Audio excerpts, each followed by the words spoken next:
Chapter 607. The pirates let out a cry of surprise. Lu Baishui must have a high prestige in these people's hearts. They had seen Xiaxing's ferocious appearance and the mysterious means he used. But when he saw that Master Lu was injured, he shouted and thrust his spear forward. The 9 light swords protecting Xiaxing's body immediately reacted. They made a soft sound and formed a light curtain in the blink of an eye, sweeping toward the crowd.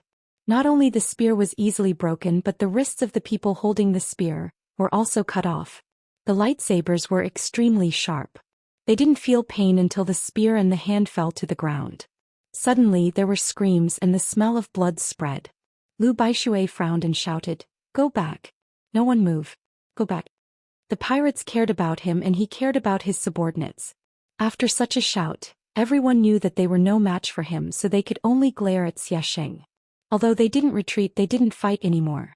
"I don't want to kill more people. And I don't want to cause trouble," Xiaxing said coldly, "so you should know. If you don't answer my questions, you will die. Now."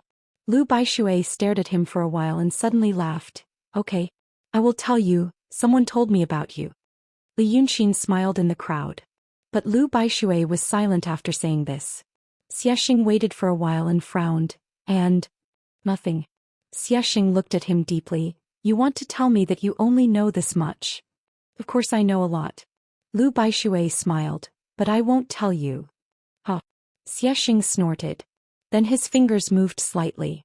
The lightsaber that cut Lu Baishui's hair slowly moved downwards, through his forehead, nose, lips, chin, neck, and finally stopped at his chest. The lightsaber moved silently. But slowly, a line of blood appeared. Lu Baishui's whole face was cut in half by a thin line of blood. The lightsaber cut his skin.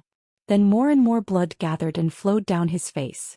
It seemed to be some kind of demonic and evil makeup.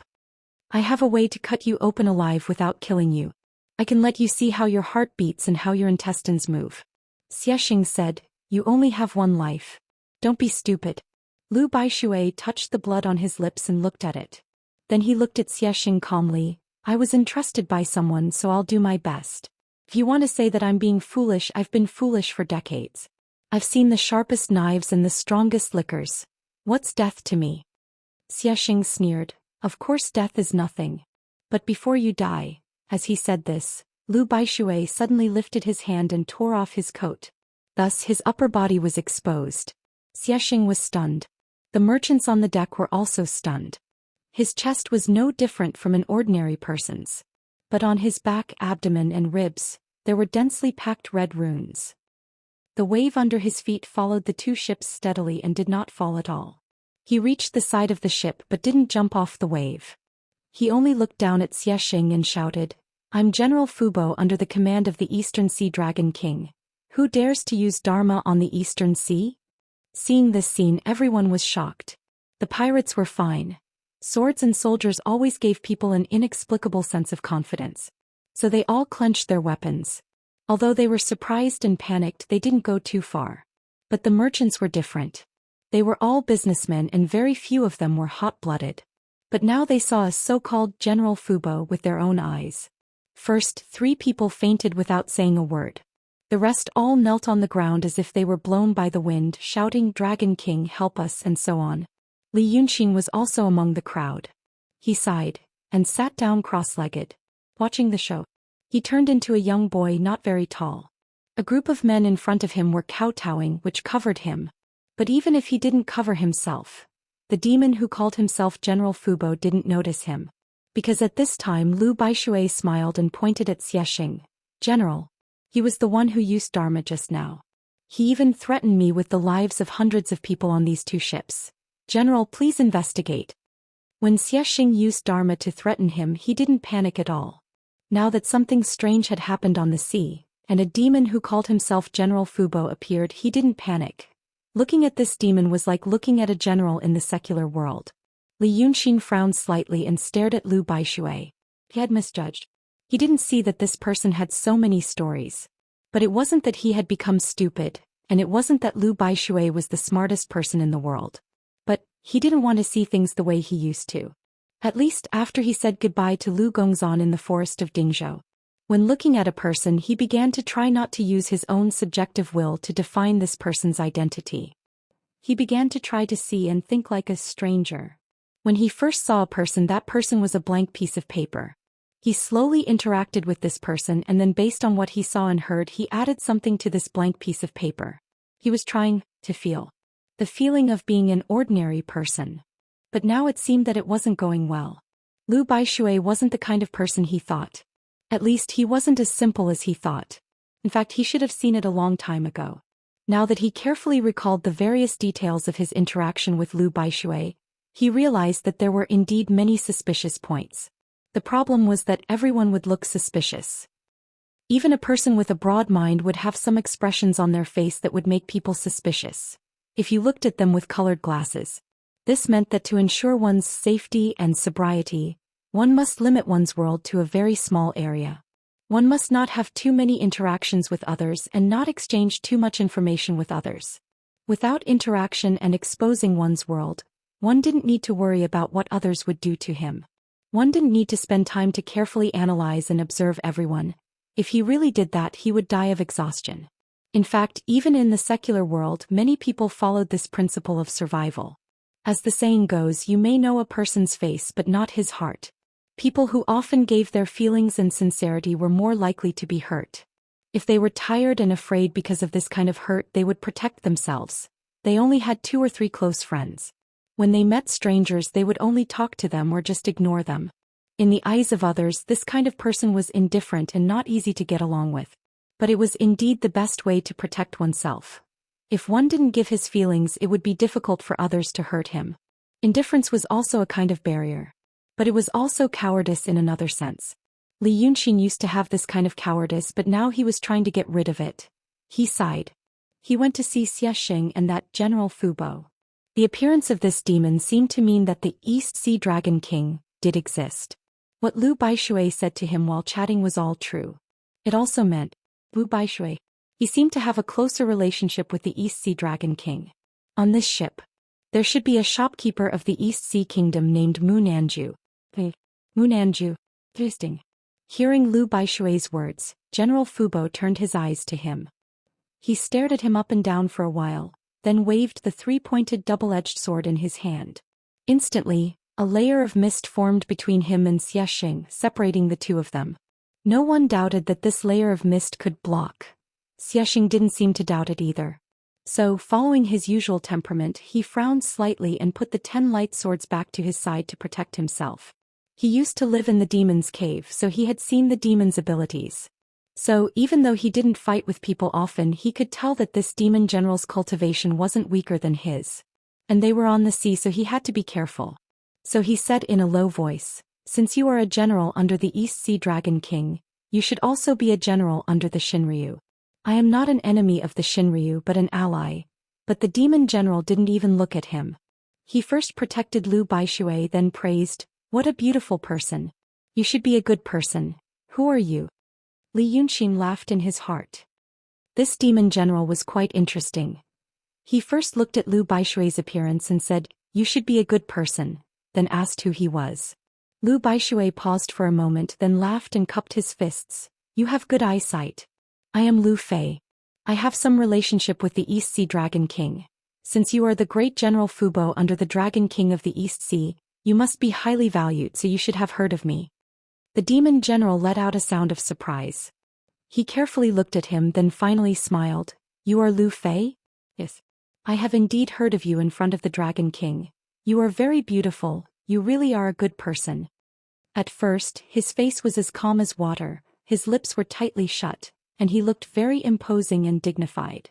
But now when he grinned, his face was revealed. His grin was so wide that it reached his ears. His mouth was filled with sharp teeth, not the top row or the bottom row, but the entire mouth was filled with densely packed fangs. Some of the braver ones saw that he was talking to Lu Baishui in a friendly manner, so they raised their eyes to sneak a peek at him. Now that they saw his appearance, they were scared out of their wits and quickly buried their heads again. This demon general seemed to know that his mouth was scary. He just smiled, then quickly closed his mouth again. Then he turned around and frowned at Xiaxing. "Who are you? How do you threaten a good person?" Xiaxing took a deep breath, then slowly exhaled. He repeated what he had said before. Since you are a general under the Dragon King of the East Sea, you should also be a general under the Shinryu. I am an ally of the Shinryu. The demon general immediately shouted, Hey! Who do you think you are? You don't deserve to mention the lord of the Shinryu. He raised his eyebrows and looked Xiaxing up and down again, seeming to be angrier. You are so ugly, you are definitely not a good person. My mistress hates ugly people the most. It doesn't matter if you are ugly but you dare to use Taoist techniques on the sea. But do you know that my mistress hates people like Dao Tong and Kenzo the most? Li Yunxing laughed again. He felt his mood lighten. This demon general was really cute.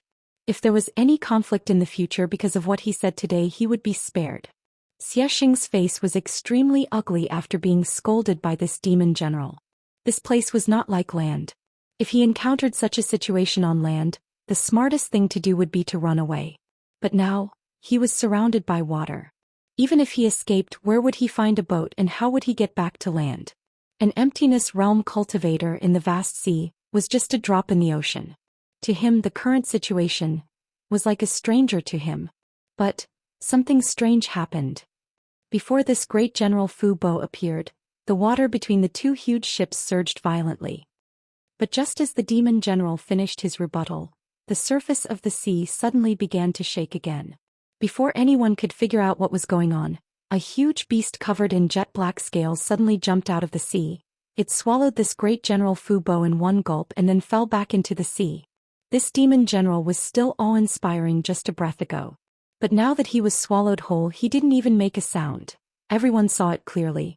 The head of the huge beast that jumped out of the sea was as big as a huge ship, and its body was even more terrifying. When its head fell back into the sea, its body was only halfway out of the water. As for its head, it was a dragon's head. Seawater splashed on the deck, drenching a large number of people. However, the poison that was supposed to kill upon contact had actually lost its toxicity at this moment. Not only were the mortals stunned, even Lu Baishui and Xiaxing were stunned. Not only Lu Baishui and Xiaxing were stunned, but even Li Yunxing was stunned. After a full 3 breaths, he widened his eyes and clenched his teeth. If that guy was in front of him now, he would definitely curse. Ninth young master, what the hell are you doing now? Asterisk asterisk asterisk. Note 1. The holy fire shines, the holy light shines. What joy is there in life, what bitterness is there in death? These 4 sentences are quotes from the online game, Sword Hero Online version 3, when the disciples of the Ming cult entered the sect. Here is the explanation. Chapter 608. It was supposed to be a good situation. He mingled with these smelly mortals just to find a chance to sneak into the Dragon Island or find out the situation around the Dragon Island. He was not some kind of perverted masochist who liked to be surrounded and questioned by a bunch of idiots. Now a General Fu Bo who recognized Lu Baishui jumped out. If this demon took these 2 ships to the East Sea Dragon King, not only could he find Shangguan Yu's whereabouts, but he could also get information about the Dragon Island. Most importantly, he had been hiding his identity all along, so Lu Baishui didn't know much about him. But now he swallowed it. He had to find it from the beginning again. But Lu Baishui and Xiaxing were at loggerheads. If this General Fu Bo died, there would be no turning back. Something that could have been solved perfectly. Now he had to take action and expose himself. Li Yunxing felt that he was about to become an incense burner. Smoke was coming out of his 7 orifices. He looked at Lu Baishui and Xiaxing. They were also looking at each other. Lu Baishui didn't know what swallowed General Fu Bo. He clearly saw the dragon's head. Could a giant creature with a dragon's head belong to the Dragon King of the East Sea? Xiaxing was also shocked. He also didn't know the origin of the monster that swallowed General Fu Bo. It might be the East Sea Dragon King. He had been with demons for more than 10 years, so he knew that some demons looked like humans and some looked like beasts. It wasn't a big deal to eat or kill a demon general under his command. Because of these uncertain guesses, neither of them moved. They looked calm on the surface, but they were looking at each other gloomily. After staring at each other for 2 seconds, Lu Baishui said in a low voice, "Take the wounded away." He was expressing his attitude. But Xiaxing didn't seem to want this to end. He sneered, "Wait. Do you think the matter between us is over?" Lu Baishui sighed. "I advise you not to cause more trouble." When you arrive at Aquarius Bay safely, I will send you away. If you continue, I'm afraid you will lose your life. Do you still think I made up the East Sea Dragon King? It's just a sea beast, Xianxia said coldly. Do you think you can scare me? Lu Baishui was stunned. A wise man seeing what had just happened would have believed him. Xianxia looked like a smart person, but he was so stubborn at this moment. It was really puzzling. He didn't understand, but Li Yunxin did. Because he saw the dragon's head, Xianxia believed that this sea beast was related to dragons. Since it was related to dragons, it should be here to help him. And the facts proved that it had swallowed Great General Fu Bo. Lu Baishui believed that the appearance of the sea beast proved that he was familiar with the Dragon King of the East Sea. Xianxia also believed that the appearance of the sea beasts proved that he was indeed someone under Shinryu's protection. His organization was summoning him. With the two of them together, it would be a wonder if they would give up. Li Yunxin sighed, ready to stand up from the ground. At this moment the sea rippled for the third time. This time it was far in front of the Taowu. A monstrous wave rose up, almost turning into a mountain. Not only did the wave under Great General Fu Bo's feet become inconspicuous splashes, even the two huge ships seemed to become small boats. The monstrous wave covered the sky and the earth. Even the seaweed and fish in the sea were swept up. Against the blue sky and the bright sun, it was as if there was a ferocious ghost dancing in the wave, extremely frightening. In just 2 breaths of time before anyone could react, this towering wall of water stood on the bow of the 2 ships, moving forward with the ships but not crashing down. The reason for this was because there was a godly monarch standing on top of the wave.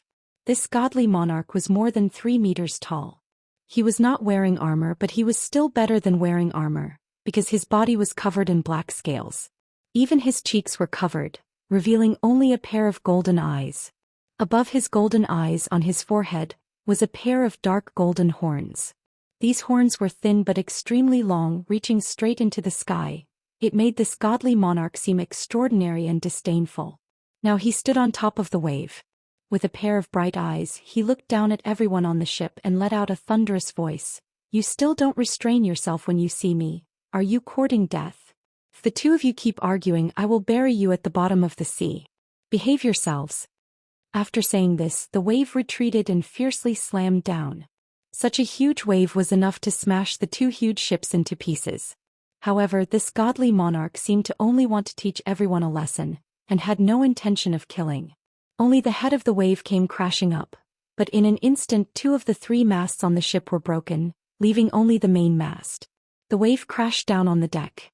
The 2 huge ships shook violently as if they were about to capsize, and it took a full quarter of an hour for them to barely stabilize. But those sailors who were injured and unlucky were blown to God knows where. Presumably they had no chance of survival. The group of merchants around Li Yunxin was lucky. They were originally hiding in front of the ship. When they were blasted to the ship by the current, there was always something pulling them, which saved their lives. The black-armored godly monarch on the wave came and went very fast, and he didn't even announce his name. However, the horrifying power he showed shocked Xianxia. Since leaving the valley, it was the first time he had met such a powerful demon. It was so powerful that it was beyond his expectation. Could such a power exist in this world? After the huge waves washed the huge ships, the mortals were busy checking the wounded and rescuing people. Even Lu Baishui had no time to be distracted. As for the cultivator, Xianxia looked serious. He circulated his spiritual essence and carefully checked the surroundings. Things seemed different from what he had imagined. The big demon on the wave sounded unfriendly. Didn't he come to help me? Where did he come from? Before the 2 demons showed up, he didn't notice them at all. The big demon just now gave him a terrible sense of oppression. He once again realized how dangerous this world was. Therefore, he didn't notice that little immortal Li had disappeared. In fact, Li Yunxin was still on the ship. But he was in the sealed cabin at the bottom of the ship, which he had separated for the 9th young master. The cabin was originally dark, but now the talisman lit up the place. Through the wooden planks at the bottom of the ship, he could hear a dull and distant whining sound. It seemed that it wasn't seawater but strong wind outside the cabin. Occasionally he could hear the squeaking sound of the wood of the ship being squeezed. It seemed that this huge ship sailing on the sea was about to disintegrate at any time. Li Yunxin took a deep breath and looked at the demon standing in front of him. Ninth young master, tell me, why did you do this? Now the ninth young master showed his appearance as a demon god. He was very tall, and the pair of golden horns on his head almost pierced the cabin roof. He walked back and forth in the cabin proudly, as if he was very satisfied with his majestic appearance. Then he said, "Why did I do this? Did I do anything wrong?"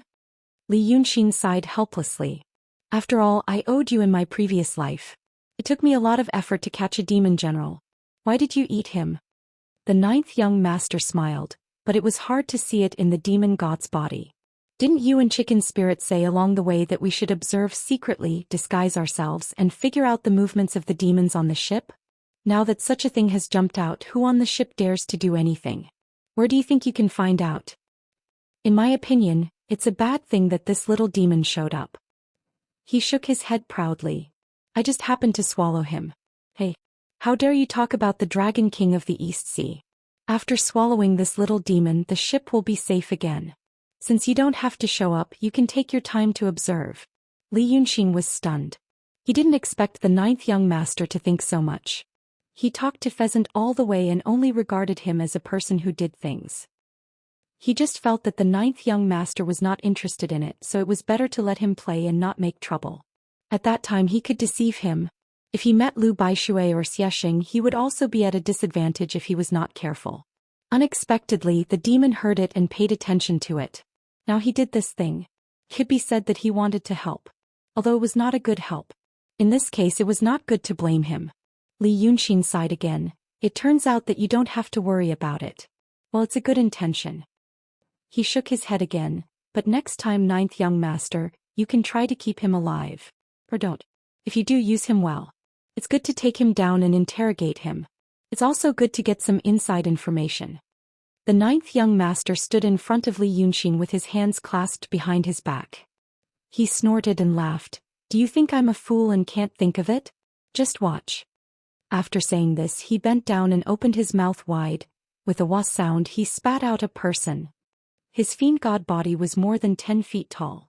According to Li Yunxin's measurements, he was almost 4 meters tall. It was a colossus through and through.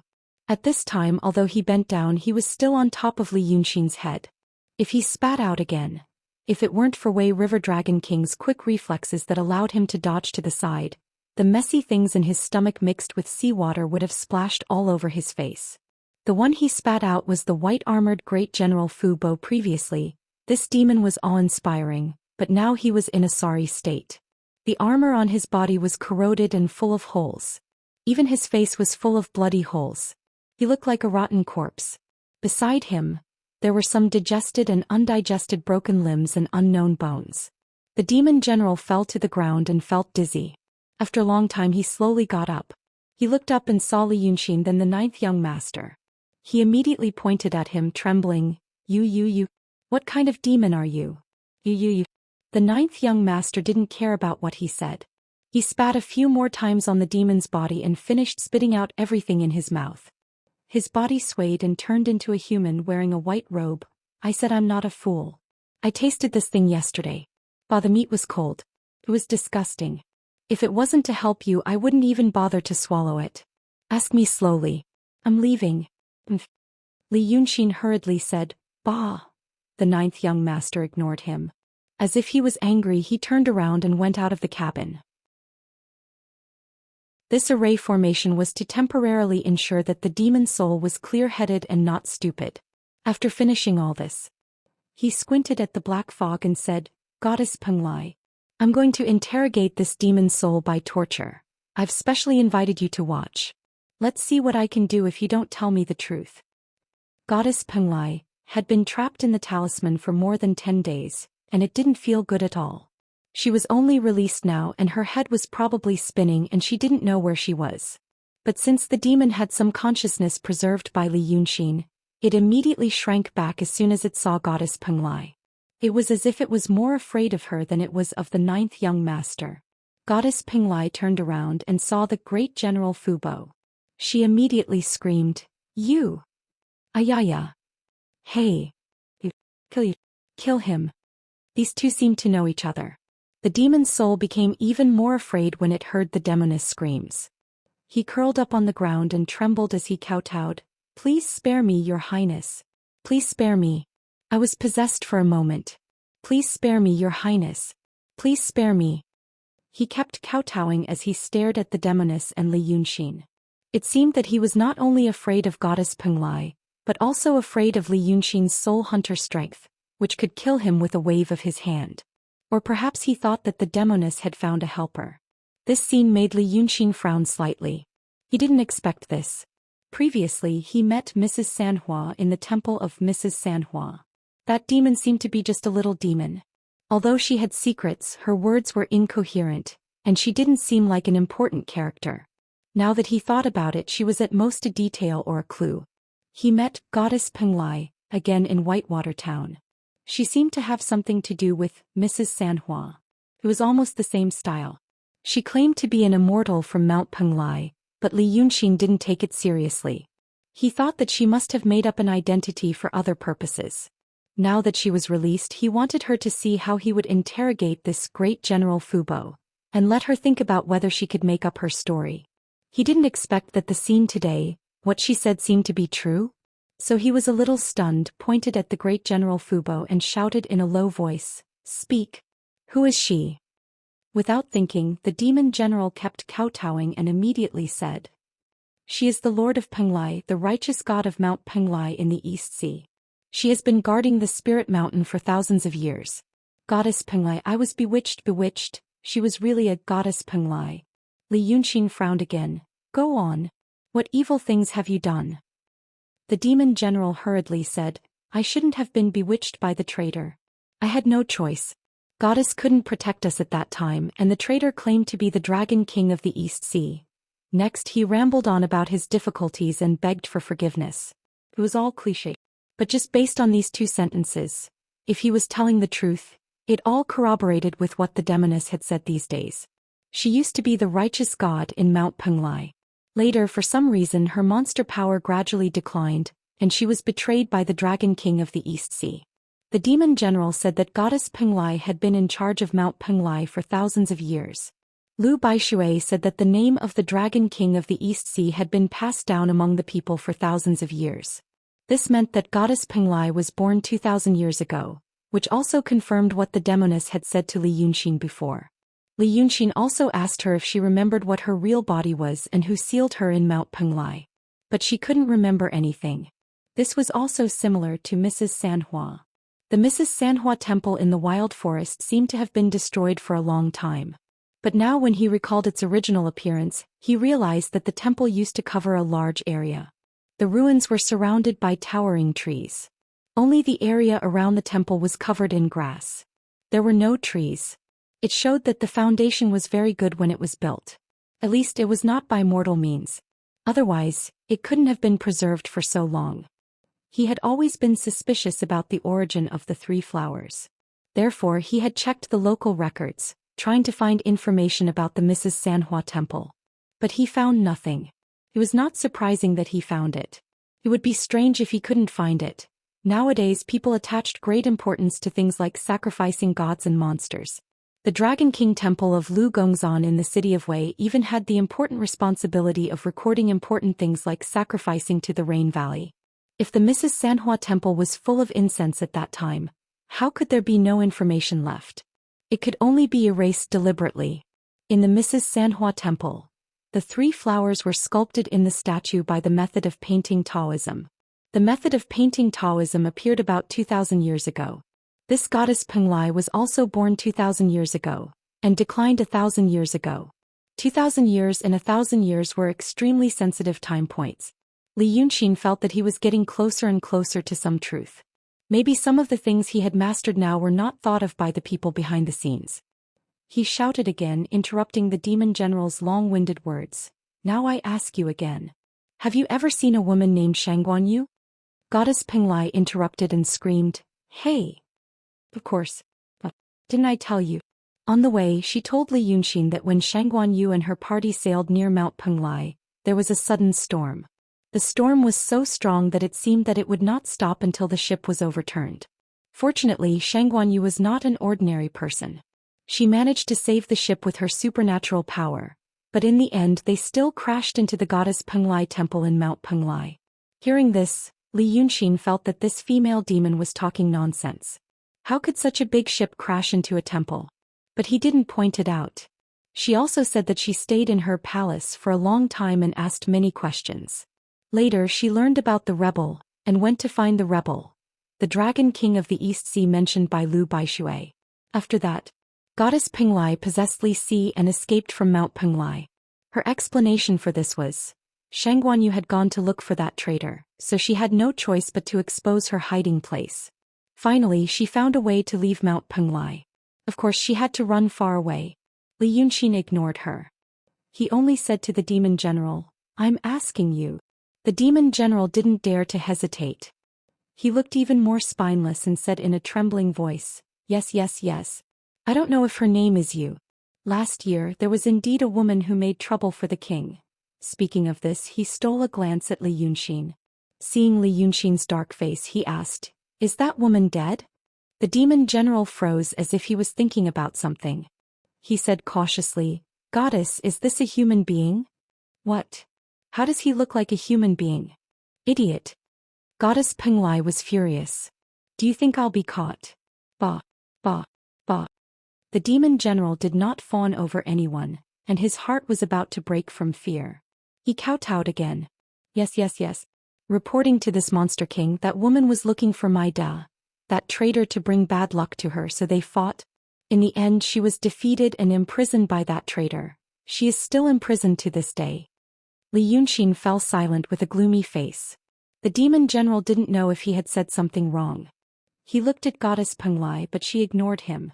After a moment of silence he walked to the demon's soul, stretched out a finger and touched his forehead.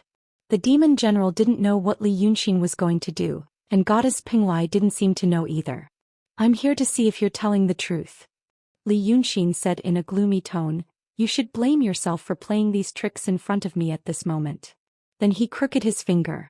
The demon general's soul seemed to be suddenly scattered and turned into many clouds of hazy mist, which looked like Goddess Penglai now. Li Yunxin raised his hand and grabbed, taking all the mist into his palm. In his left hand the book of life and death given to him by Yanjun appeared. Then he slapped the mist in his palm onto it. Inside the opened book, densely packed words immediately appeared. The demon general had just asked Li Yunxin if he was a human or a demon and observed his expression.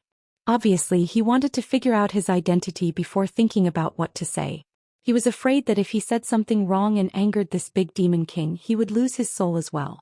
In the end he was too smart for his own good. Li Yunxin wanted to hear the truth, not happy words. Since he could see that this demon wanted to say what he wanted, he might as well break the demon's soul and search his memory carefully. The last part was for the banshee to hear. He turned around. And slowly flipped through the booklet page by page. From time to time he raised his head and looked at Goddess Penglai meaningfully and gloomily. After flipping through 5 or 6 pages, Goddess Penglai suddenly shrunk into a small cloud of black mist and screamed in a shrill voice. I didn't lie. Why are you looking at me? You scared me. Don't look at me. Li Yunxin sneered. Goddess Penglai didn't lie. But she didn't tell the whole truth. From the demon general's memory, the so-called Mount Penglai was indeed related to the Dragon Island. Or, it was the gateway to the Dragon Island. People said that there were 4 immortal mountains on the sea. Dragon Island, Penglai, Yingzhou and Fenghu. These 4 mountains did exist. But their whereabouts were not fixed. Many people claimed that they saw immortal mountains and immortals. But even the descriptions of the immortal mountains in the same sea area were different. Some people said that they remembered the exact location of the immortal mountains, but later generations couldn't find them. Because the 4 mountains were floating on the sea. In the demon general's memory, this Goddess Penglai was one of the demon kings that Lord Shinryu personally conferred on Mount Penglai 2,000 years ago to guard the gateway to the Dragon Island. But this memory came from a rumor. General Fubo's true body was a great white shark. He was only at the peak of the transcendent realm about 1,200 years ago. Goddess Penglai was conferred, happened before he was born. About 1,000 years ago, Goddess Penglai's demonic power suddenly weakened. She fell from the profound realm to the emptiness realm. No one knew the reason. But after all, she was conferred by Lord Shinryu. For a while no one dared to rebel. Later, a demon general under goddess Penglai's command volunteered to go to the Dragon Island to see if something had happened to the true dragon and caused the current situation. Of course, the female demon didn't allow it. Thus, the demon general sneaked away. 3 years had passed since he left. After 3 years, everyone thought that the demon general was dead. But he came back. His cultivation had improved and he had reached the profound realm. He said that he had found out the reason for his trip to the Dragon Island. It was because of goddess Penglai's disrespect to the true dragon that the Divine Lord was so furious that he seized her cultivation base. Now she separated her dragon power and sealed it in him. She conferred him the title of Dragon King of the East Sea, and gave him control over Mount Penglai and the East Sea. She also conferred the other 8 dragon kings to manage Yingzhou Fenghu and the vast waters around Midland. Therefore it became a rebellion according to goddess Penglai. Chapter 6:10. After the East Sea Dragon King took over the throne, he became more magnanimous. He didn't purge anyone, but he said that he would let bygones be bygones. This great general Fubo was originally a little fiendish demon that didn't make the cut. Because he stood on the right side at the beginning, he got the title of Following the Dragon, and was asked to patrol the East Sea every day. As for Shangguanyu, he didn't see it with his own eyes, but he heard it from the demon on Mount Penglai. But it was about 80 to 90% accurate. There shouldn't be any lies in this demon general's memory. If there was something he didn't know, it was just something he didn't know. For example, Shinryu made this goddess Penglai the demon immortal guarding the mountain. In that case, what exactly was she? Nowadays, Li Yunxin was experienced and knowledgeable. He had seen birds and beasts that had attained the Tao. He had also seen ghost cultivators. It wasn't like there weren't any stools or carrying pole spirits, and he himself was a dragon child. But he had never seen Mrs. Sanhua and goddess Penglai. When he was with Sanhua, he thought it was because she was seriously injured and lost her mind, so she was confused. But after seeing Sanhua on Mount Yunshan, and goddess Penglai here, he knew this kind of thing. Although they looked stupid, he understood it. Looking at the memory of this Supreme General Fubo, they were originally like this. They didn't have any trauma. They always looked crazy. What is it?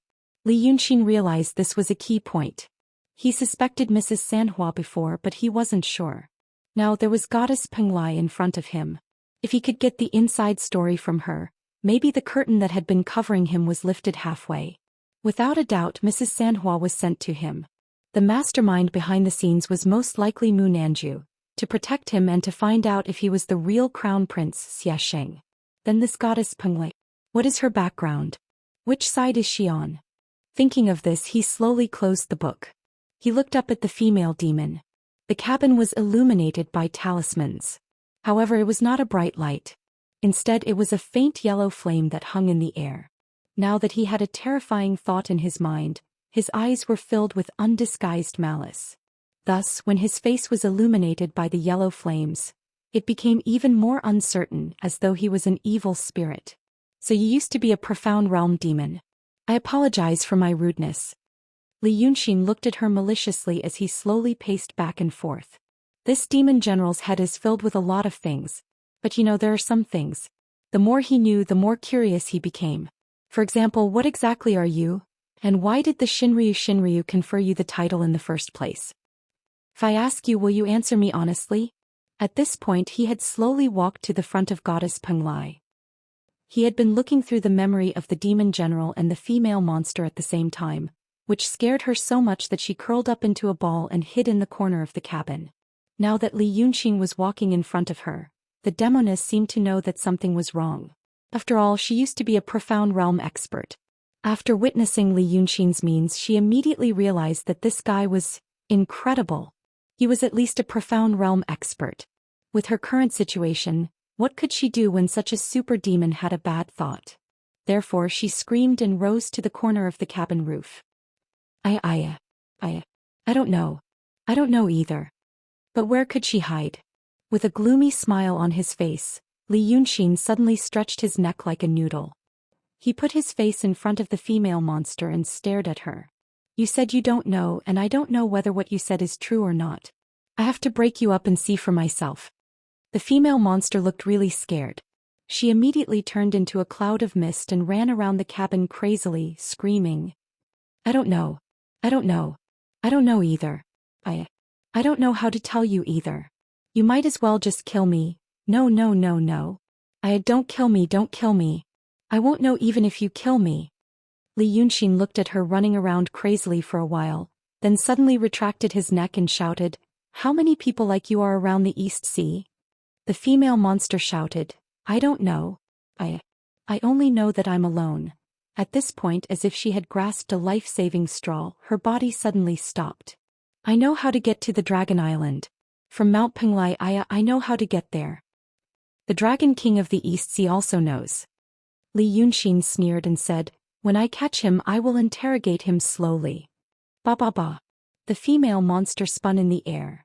That's because the Shinryu opened the sea ban. The Shinryu wants to let people in so he can get in. I know how to sneak in. Sneak in. Do you want to sneak in? No one knows. Li Yunxin suddenly stopped laughing, as if the female monster's words had triggered something in his mind. He thought for a while, then said, Why didn't you say so earlier? The female monster looked like she was about to cry. A faint black fog was emitted from her body. I just remembered.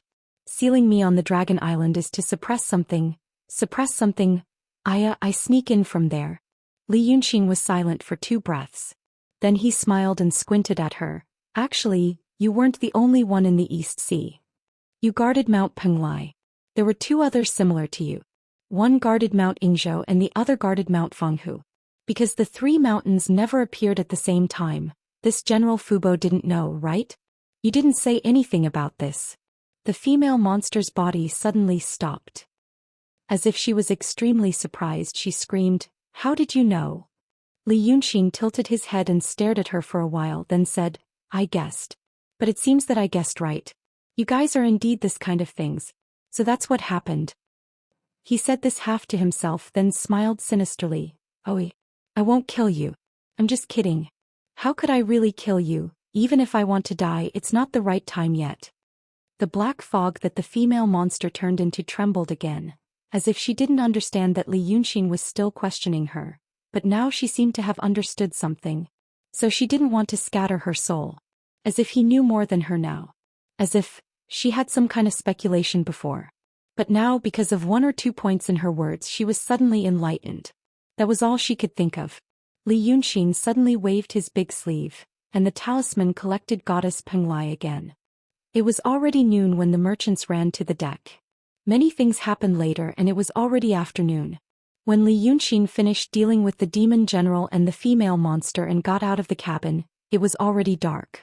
The wounded were sent for treatment, but it was still unknown whether they could survive.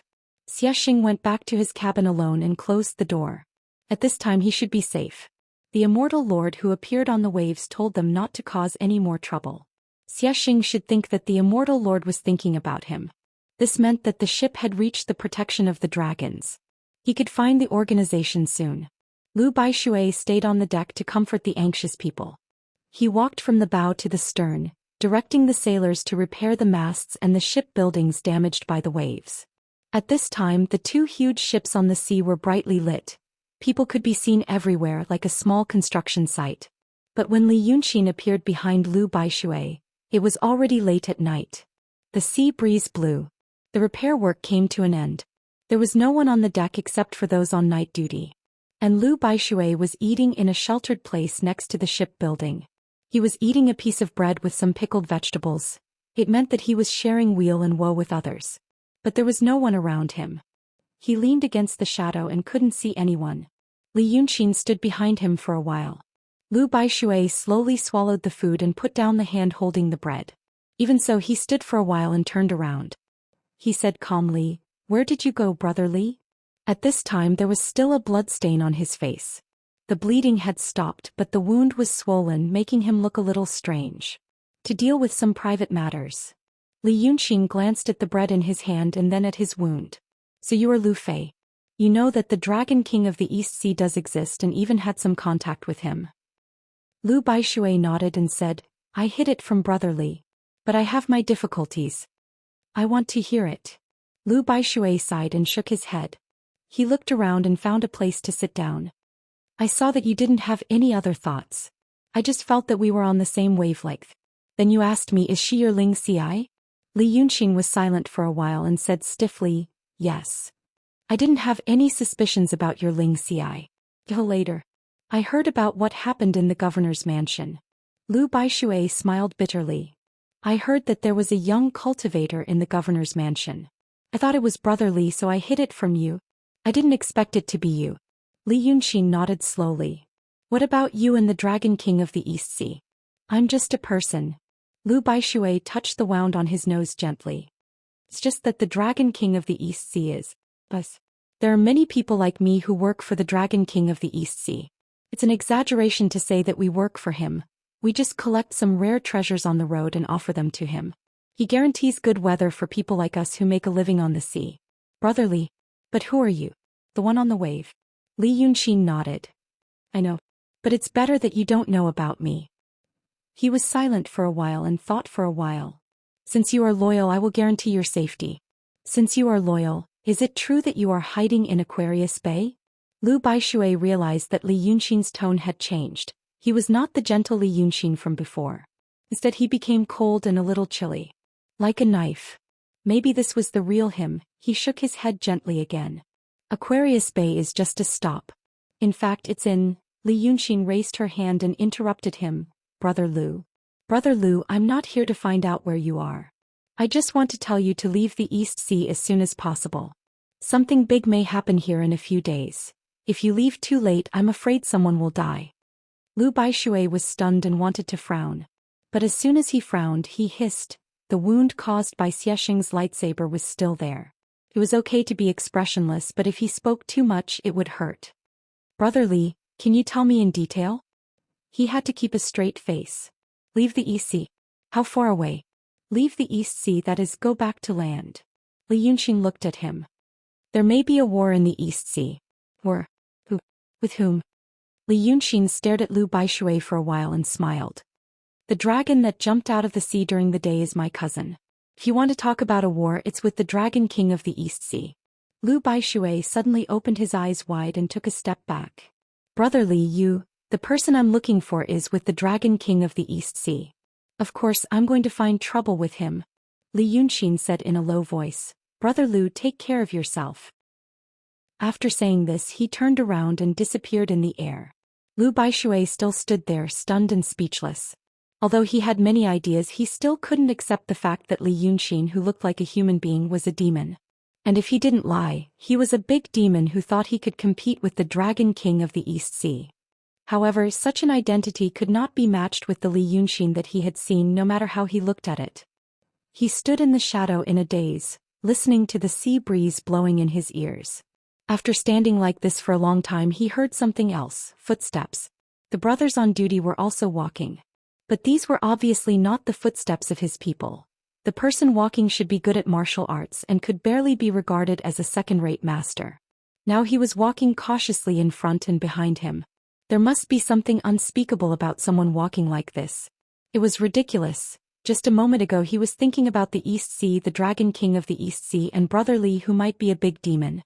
But now, the footsteps of ordinary people, which were insignificant to those existences, startled him again. Lu Baishui felt that his brain was a bit numb. Too many things had happened on this ship that were beyond common sense. Now all of them came back to him. He felt that his feeling before he went out to sea was correct. There was a big whirlpool. And he was falling deeper and deeper into this whirlpool. He sighed inwardly and told himself to move forward cautiously to look at the man. The ship was very long, and so was the ship's building. Although it was divided into 3 floors, each floor was not a whole space, but was divided into small rooms like a house on land. He was now near the bow of the ship, looking at the belly of the ship, and saw a woman. It was very dark on the deck. He couldn't see her face clearly. But there was only one woman on this ship, Pan He. Her footsteps were light and her movements were agile. She raised her hand to touch the railing and silently jumped to the 2nd floor. Lu Baishui sighed in his heart for the umpteenth time.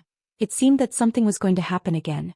Now, after seeing what happened during the day and hearing what Li Yunqing said, even a man like him felt powerless in his heart.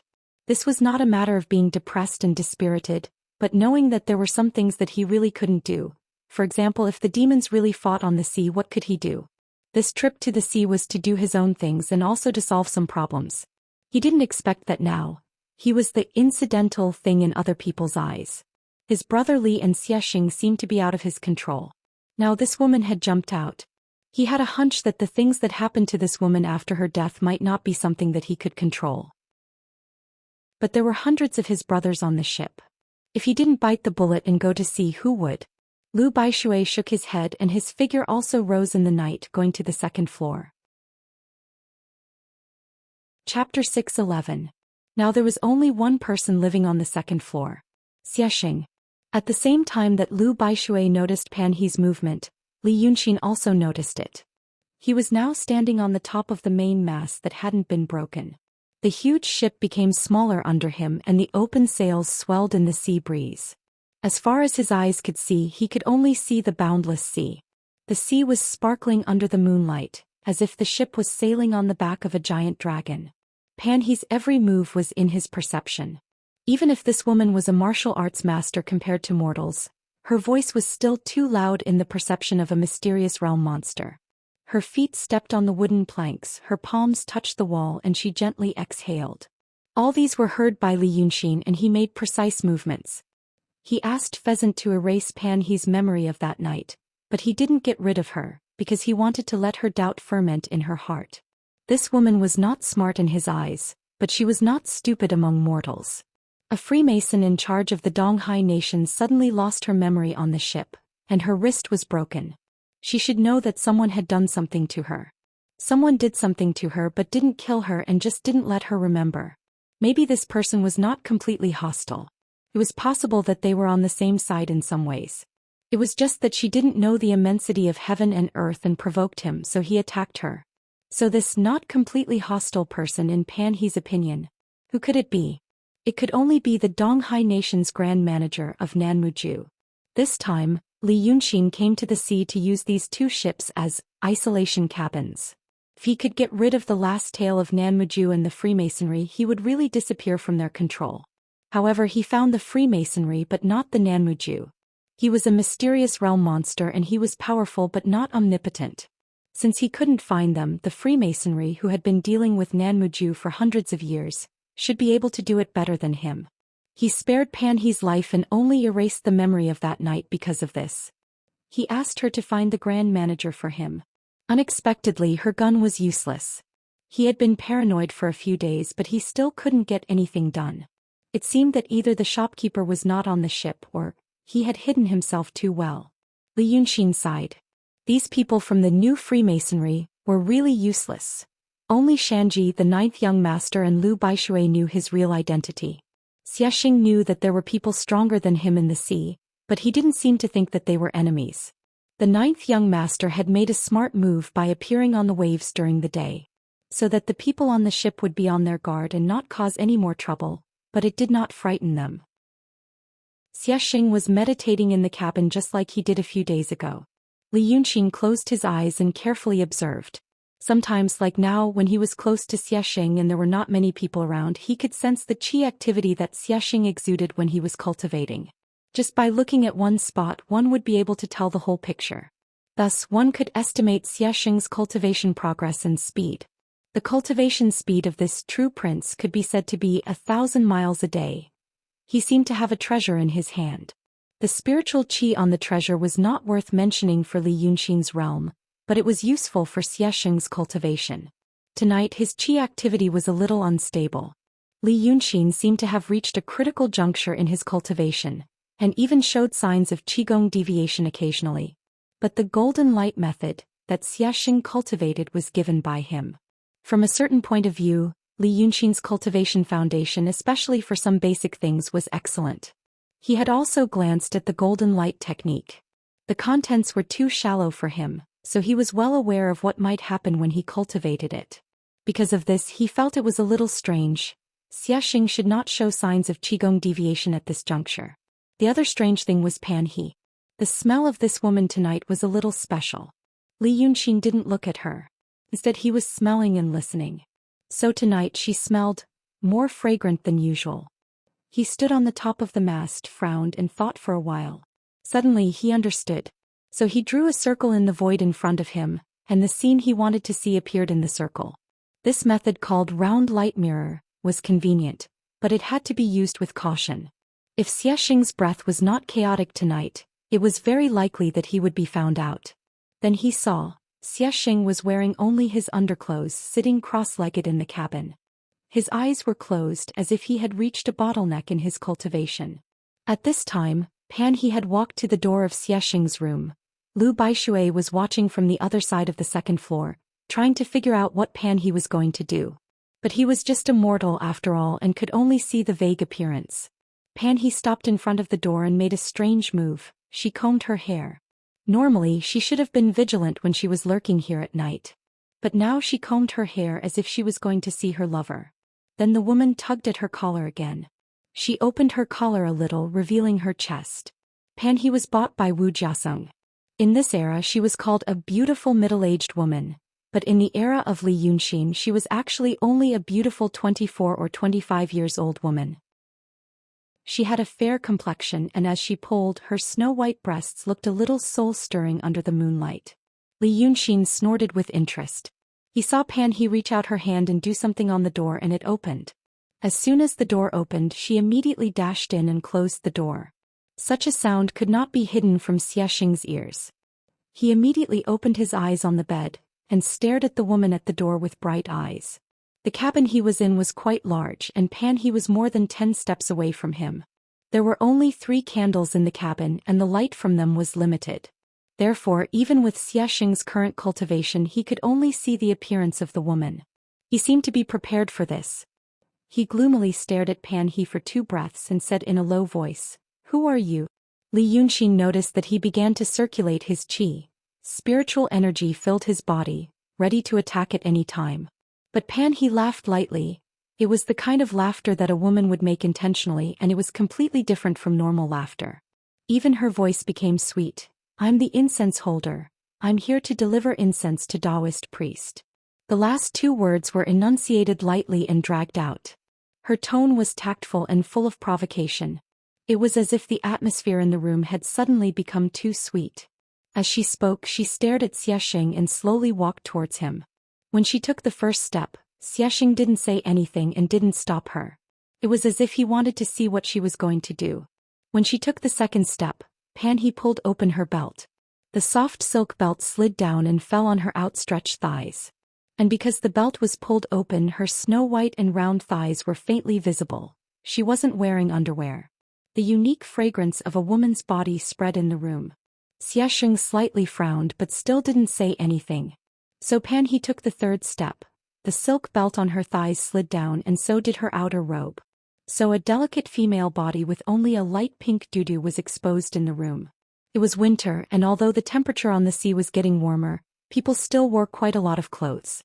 In this era, there was no 3-dimensional tailoring, so the graceful figure of a woman was hidden under the loose clothes. Therefore, when she took off her outer robe and revealed her snow-white slender legs, smooth collarbones and round and towering breasts, she finally understood why Wu Jiaseng had bought her in the first place.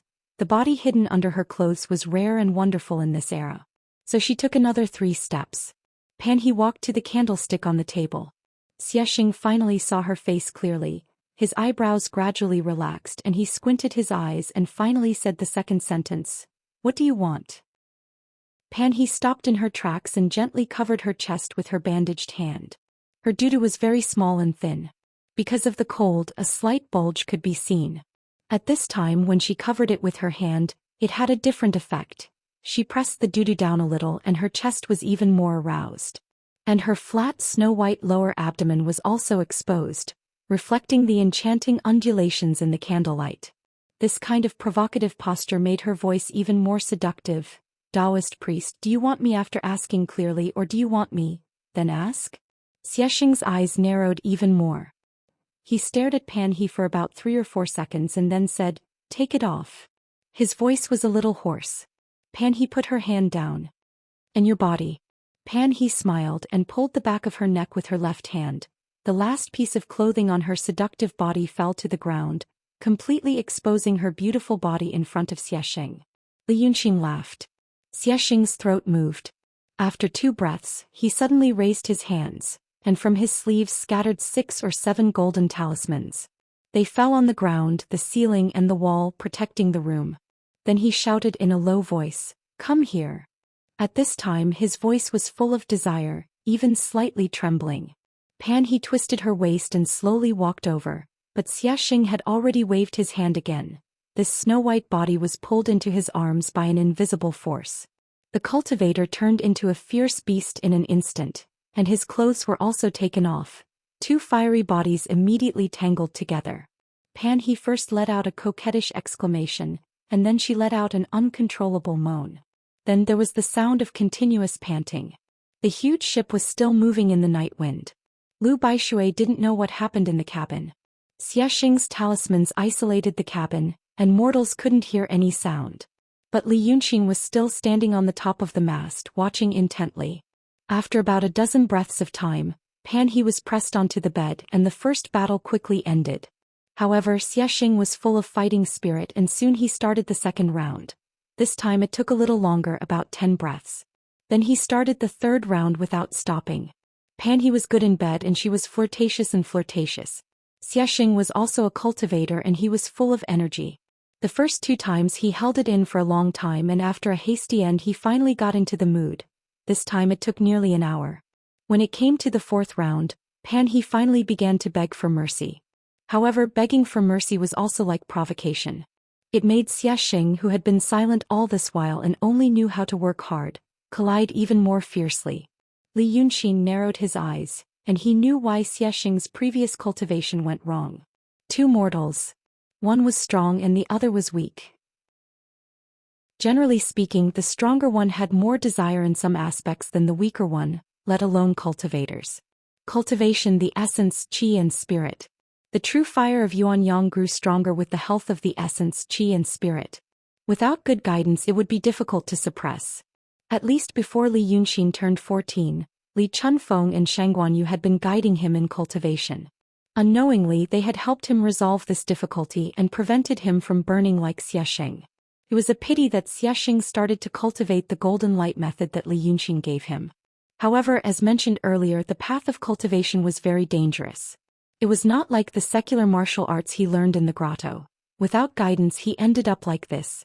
But this was only part of the reason. The other part, this was probably a fact that every transmigrator couldn't avoid. Coming to a world with the mentality of a game and having martial arts that could override all living beings. If that person was originally interested in certain aspects and had a strong need for it. He had been cooped up in the deep mountains for more than 10 years. Now, on this relatively safe sea he encountered an advantage that came knocking on his door, and he thought that in this world he had the absolute ability to ensure his own safety and control the situation. Naturally he didn't care. He would eat the meat first. Therefore, when the 5th round of fierce attacks began, Panhee's body was really limp, and she really didn't have the strength to speak anymore. She really closed her eyes in pain and she wanted to struggle to push Xiaxing away, but she couldn't use any strength at all. Li Yunqing sneered coldly. When this woman found him before he thought that she only had petty tricks. Now it seemed, she really only had petty tricks. She should have thought of some of the things that Li Yunqing thought of. Perhaps because of her observation of Xiaxing these days, she followed some clues and found out about his preferences and desires. Therefore this time she planned to use a direct and forceful method to obtain a channel for deep communication. Unexpectedly she overestimated her own worth. Xiaxing was a native of this world, but he was a transmigrator. Just like when Li Yunqing came into this world he didn't completely treat the people of this world as human. He was afraid that this woman would be in danger tonight. Just when Li Yunqing was thinking whether or not to interrupt Xiaxing's good deed that had lasted for nearly 4 hours, he found another person. That person had run to the deck from the lower cabin, and now without saying a word he went straight to the 2nd floor of the ship. His footsteps were a little heavy and he seemed to be in a bad mood. Li Yunqing squinted his eyes and looked. It was Wu Jiasong. He laughed and temporarily gave up on the idea of making a move. He found that Wu Jiasong had walked to the 2nd floor, to the door of Xiaxing's cabin. After a slight hesitation he slowly moved closer and put his ear on the door to listen. Naturally he couldn't hear anything. After being stunned for a while he turned around. But he didn't leave. With his hands in his sleeves, he sat against the wall beside the door. It seemed that he wanted to wait. Chapter 6:12. At this time Lu Baishui was waiting. Unexpectedly, his patience was also very good. Or maybe he couldn't fall asleep anyway. He sat in the corner of the second floor with his eyes half closed.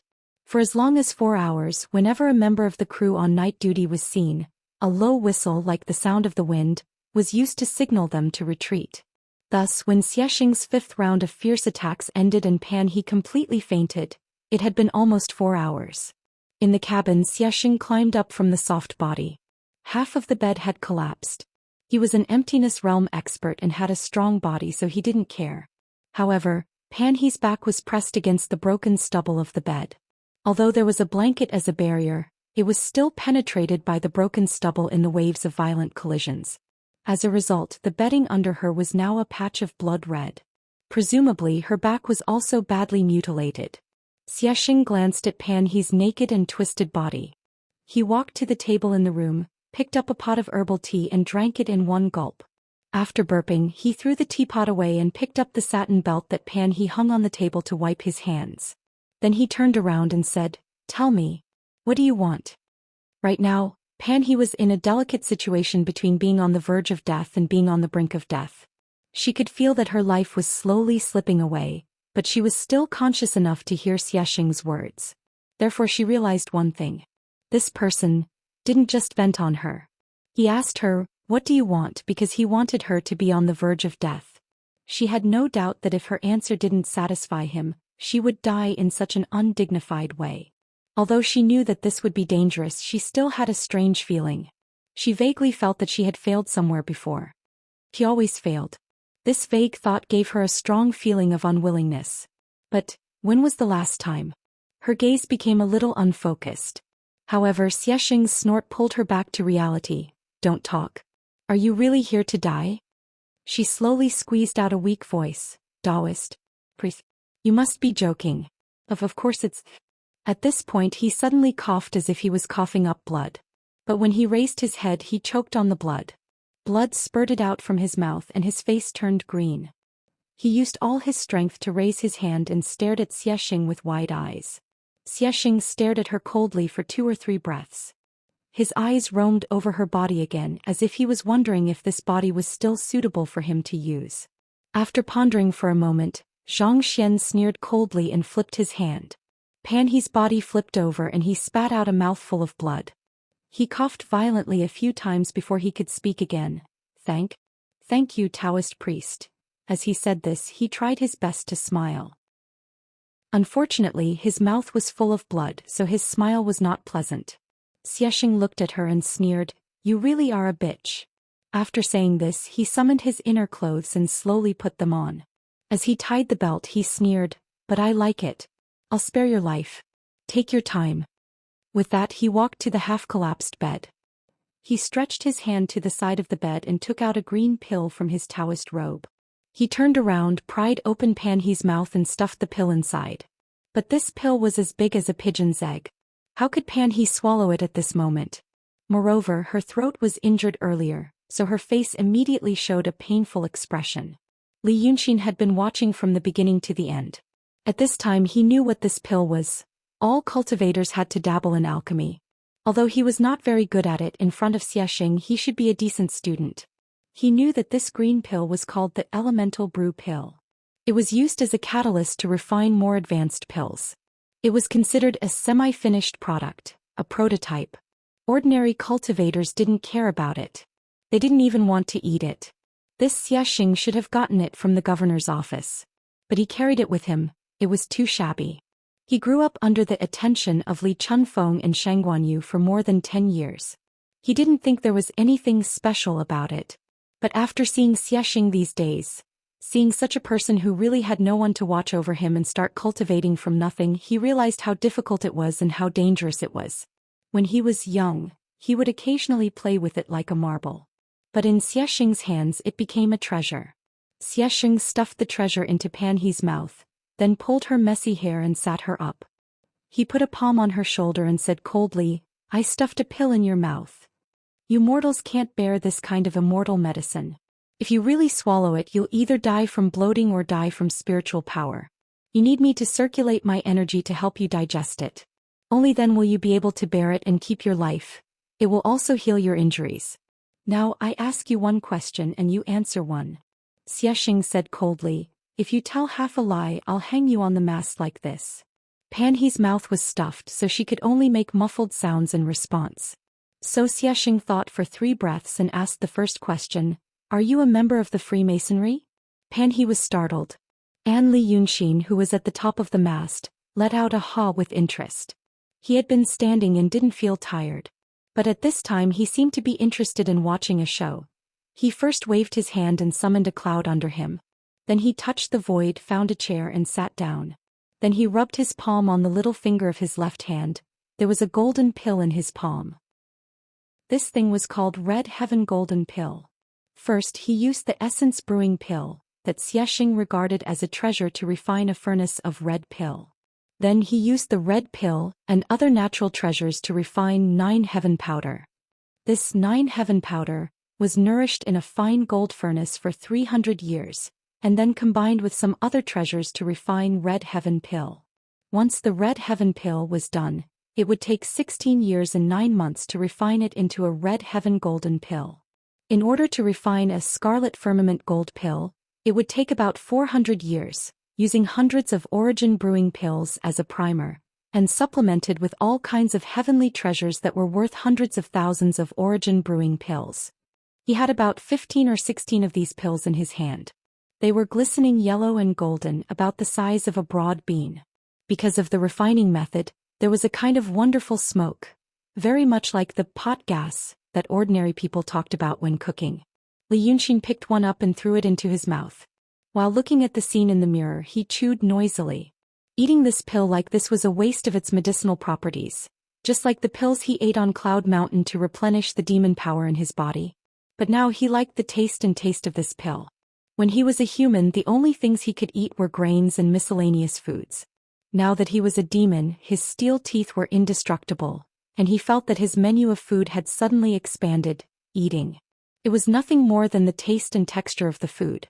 No matter how crispy the food was, could it be as crispy as roasted pebbles? Just this one bite was probably equivalent to eating the wealth of a country. If a red heaven golden pill was given to a human emperor, that emperor would probably want to exchange the whole empire for it. When he ate such an astonishingly valuable snack, Xianxia was smiling in the room. So it's true. This sentence he didn't ask Pan He to answer. She seemed to already know. You are just tools that can move and talk. You don't deserve to play tricks with me. After saying this, his palm released a little spiritual power. Then he asked Pan He to absorb some of the essence brewing pill. The woman's face immediately had a healthy color. His aura had also calmed down from its weak state. She clenched her teeth and said in a low voice, Daoist Xia. Xianxia snorted coldly, I'll ask you a second time. Who is the biggest enemy of your Freemasonry in this world? When Li Yunxin, who was watching the show from the clouds, heard this sentence, his body slightly leaned forward. He seemed to be nervous. He even put down the second red heaven golden pill that he was about to put into his mouth. He already knew this woman Pan He. This woman was a little smart and ambitious. She met a good opportunity to take the position, and felt that she had a chance to advance. So she had the drive to risk her life. First she dared to look for him, then she dared to look for Xianxia. And she didn't see herself as a human. And as Xianxia said, she really treated herself as a tool. What happened tonight was proof of that.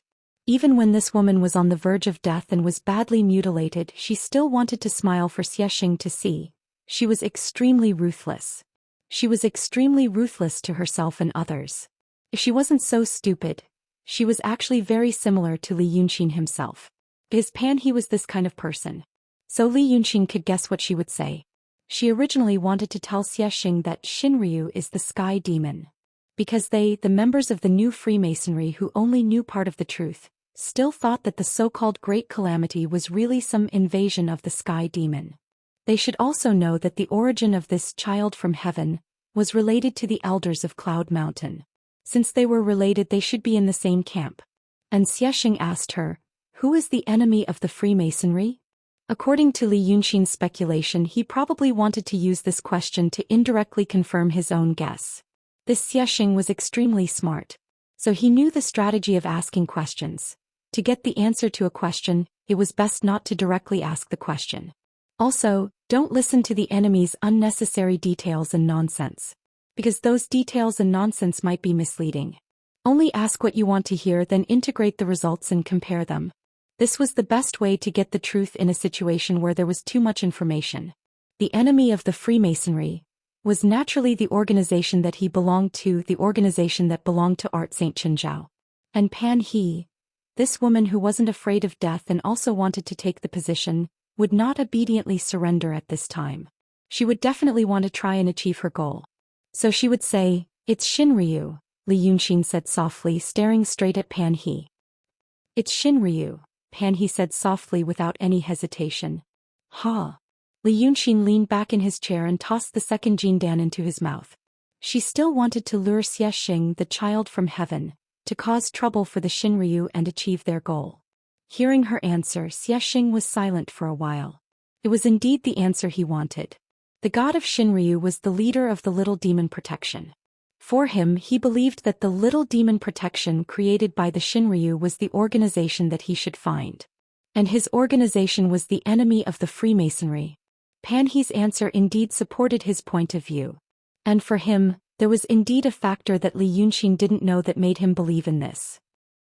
He asked the second question just to see if Pan He would start telling the truth, since he thought he already knew the answer. In fact, Pan He lied. But Xiaxing believed that what Pan He said was true. This was the part that made Li Yunxin the happiest and most excited. At this time, such an interesting thing was rare. The two people with ulterior motives, because the information they had was limited, they both thought that they knew everything. They said their own lies, but in the end, it became the truth in each other's ears, and made each other even more certain of their own thoughts. Li Yunxin slapped his thigh and laughed. Although his laughter was blocked by the barrier that he cast and no one could hear it, he still felt that it was extremely amusing and carefree. Halfway through his laughter, he suddenly stopped laughing and snorted coldly. Back then, when Su Yusong and Zhuamuja saw him being played around by all kinds of fake news, they probably laughed like this too. Those two bastards. Fortunately, there was nothing left of them. Li Yunxin snorted again, threw the third jindan into his mouth and chewed it fiercely. Since Xiaxing got the answer he wanted, after a moment of silence, his expression became slightly relaxed. He circulated qi in his palm again. Pan He let out a moan. The wounds on her back and lower body began to heal slowly. But at the same time, it was extremely itchy and she couldn't help but moan a few more times. These moans seemed to arouse Xiaxing's interest. But at least he knew that he was doing something serious now. He only reached out his other hand to Pan He's chest and fiercely pinched it a few times. As he played with it, he said, "At least you knew your place and told the truth. Let me ask you again, is there anyone else like you on this ship?" "Other people like you." Li Yunxin knew that Xiaxing was referring to people like Mu Nanju and the Freemasonry. He only knew about Mu Nanju after he went to Rong City in the state of Yu. This Xiaxing should not know about it now. It was best not to tell him. So Li Yunxin's fingers moved, and he was finally ready to interrupt their conversation. But then he stopped, because someone else moved. It was Pan He's husband Wu Jiasong, who was sitting outside Xiaxing's vault, waiting in the cold wind for a long time. At this time, he finally couldn't wait any longer. He gritted his teeth and muttered something.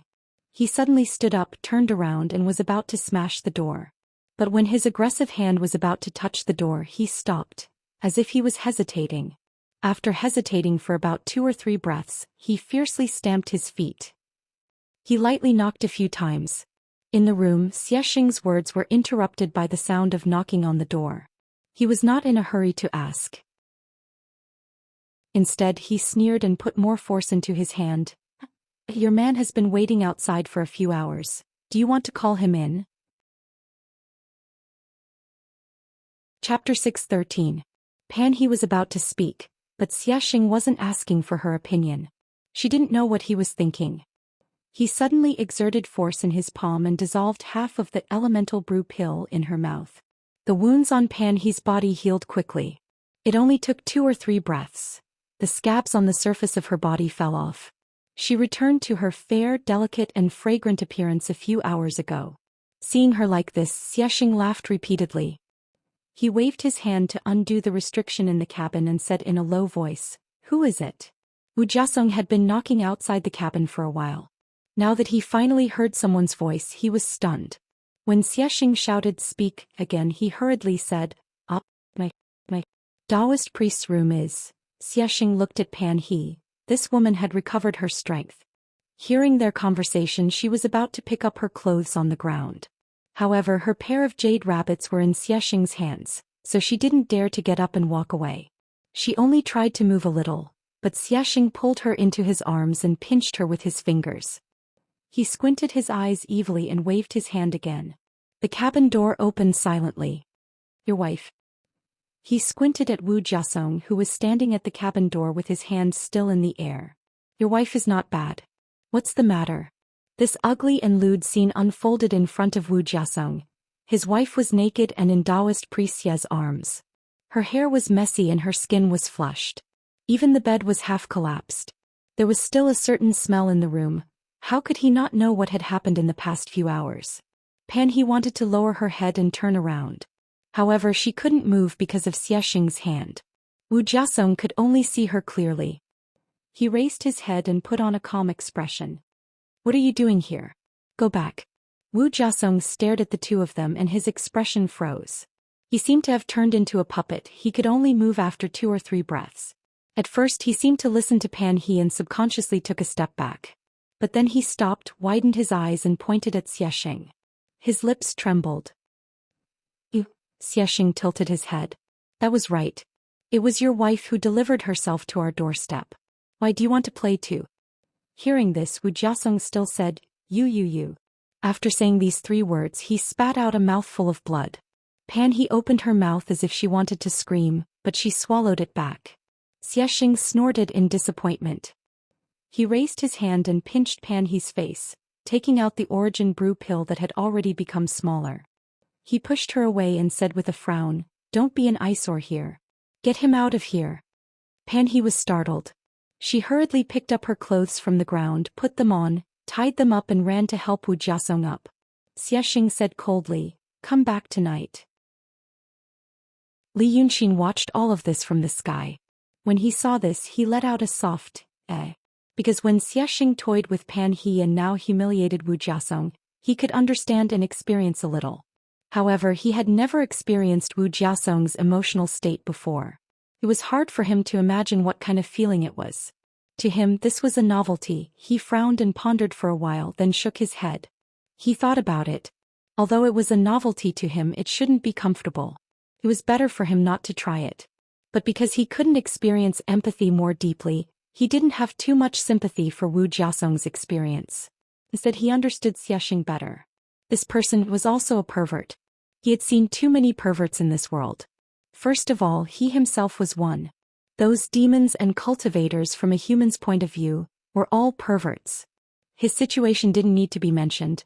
It was because of physiological reasons in his previous life, and a strange experience that led to an extremely special psychological condition which was brought to this life.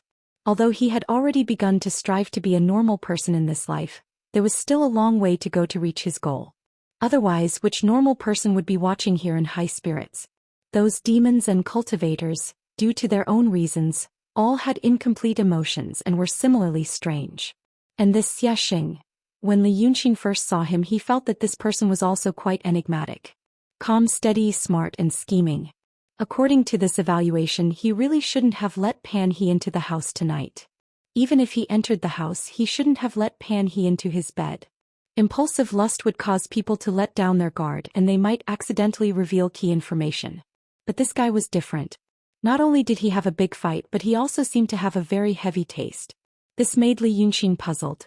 He originally thought that before he came here his identity should be relatively special, and he should have received training. Perhaps he was similar to a secret agent in his world. If he was an ordinary person because of a soul with the memories and lust of an adult, in the body of a young man in his teens, and suppressed in the deep mountains for more than 10 years. At this time, there was a beautiful woman who took the initiative to come to him, and he did have the ability and capital to do whatever he wanted, Li Yunqin wouldn't be surprised to do what he did tonight.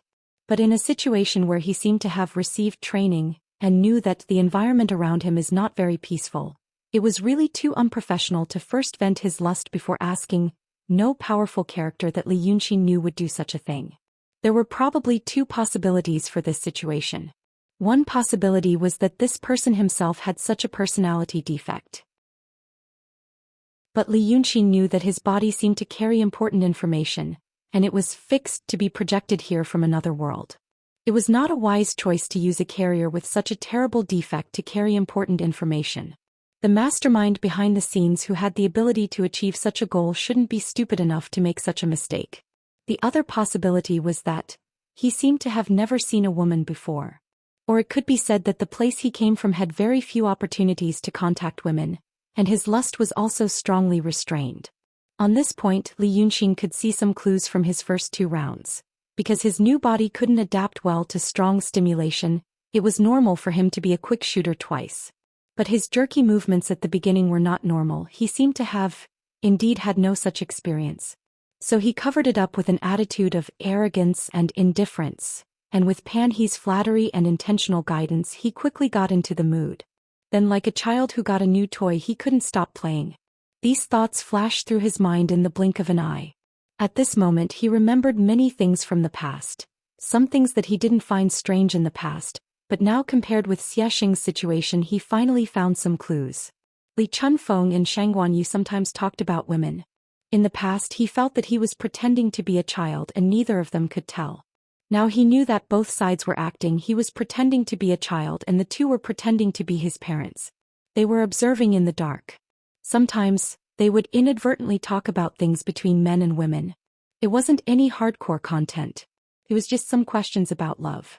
And they might have deliberately led him to express his views, in a way that would make his parents laugh. Now that he thought about it, if there was a soul hiding in this body with normal desires and normal experiences, under their guidance, he would unintentionally express some views that were normal and not strange compared with his current identity. But Li Yunqin wasn't a normal person, so he couldn't say any normal views. Now that he thought about it, if it was this Xiaxing he probably couldn't say it either. It seemed that because of this, in the eyes of Li Chunfeng and Shangguanyu, his identity became more appropriate. It could be counted as a coincidence. But if he used these details as evidence he should also draw a conclusion. His second inference about Xiaxing was correct. In the other world he came from, there were very few opportunities to interact with women.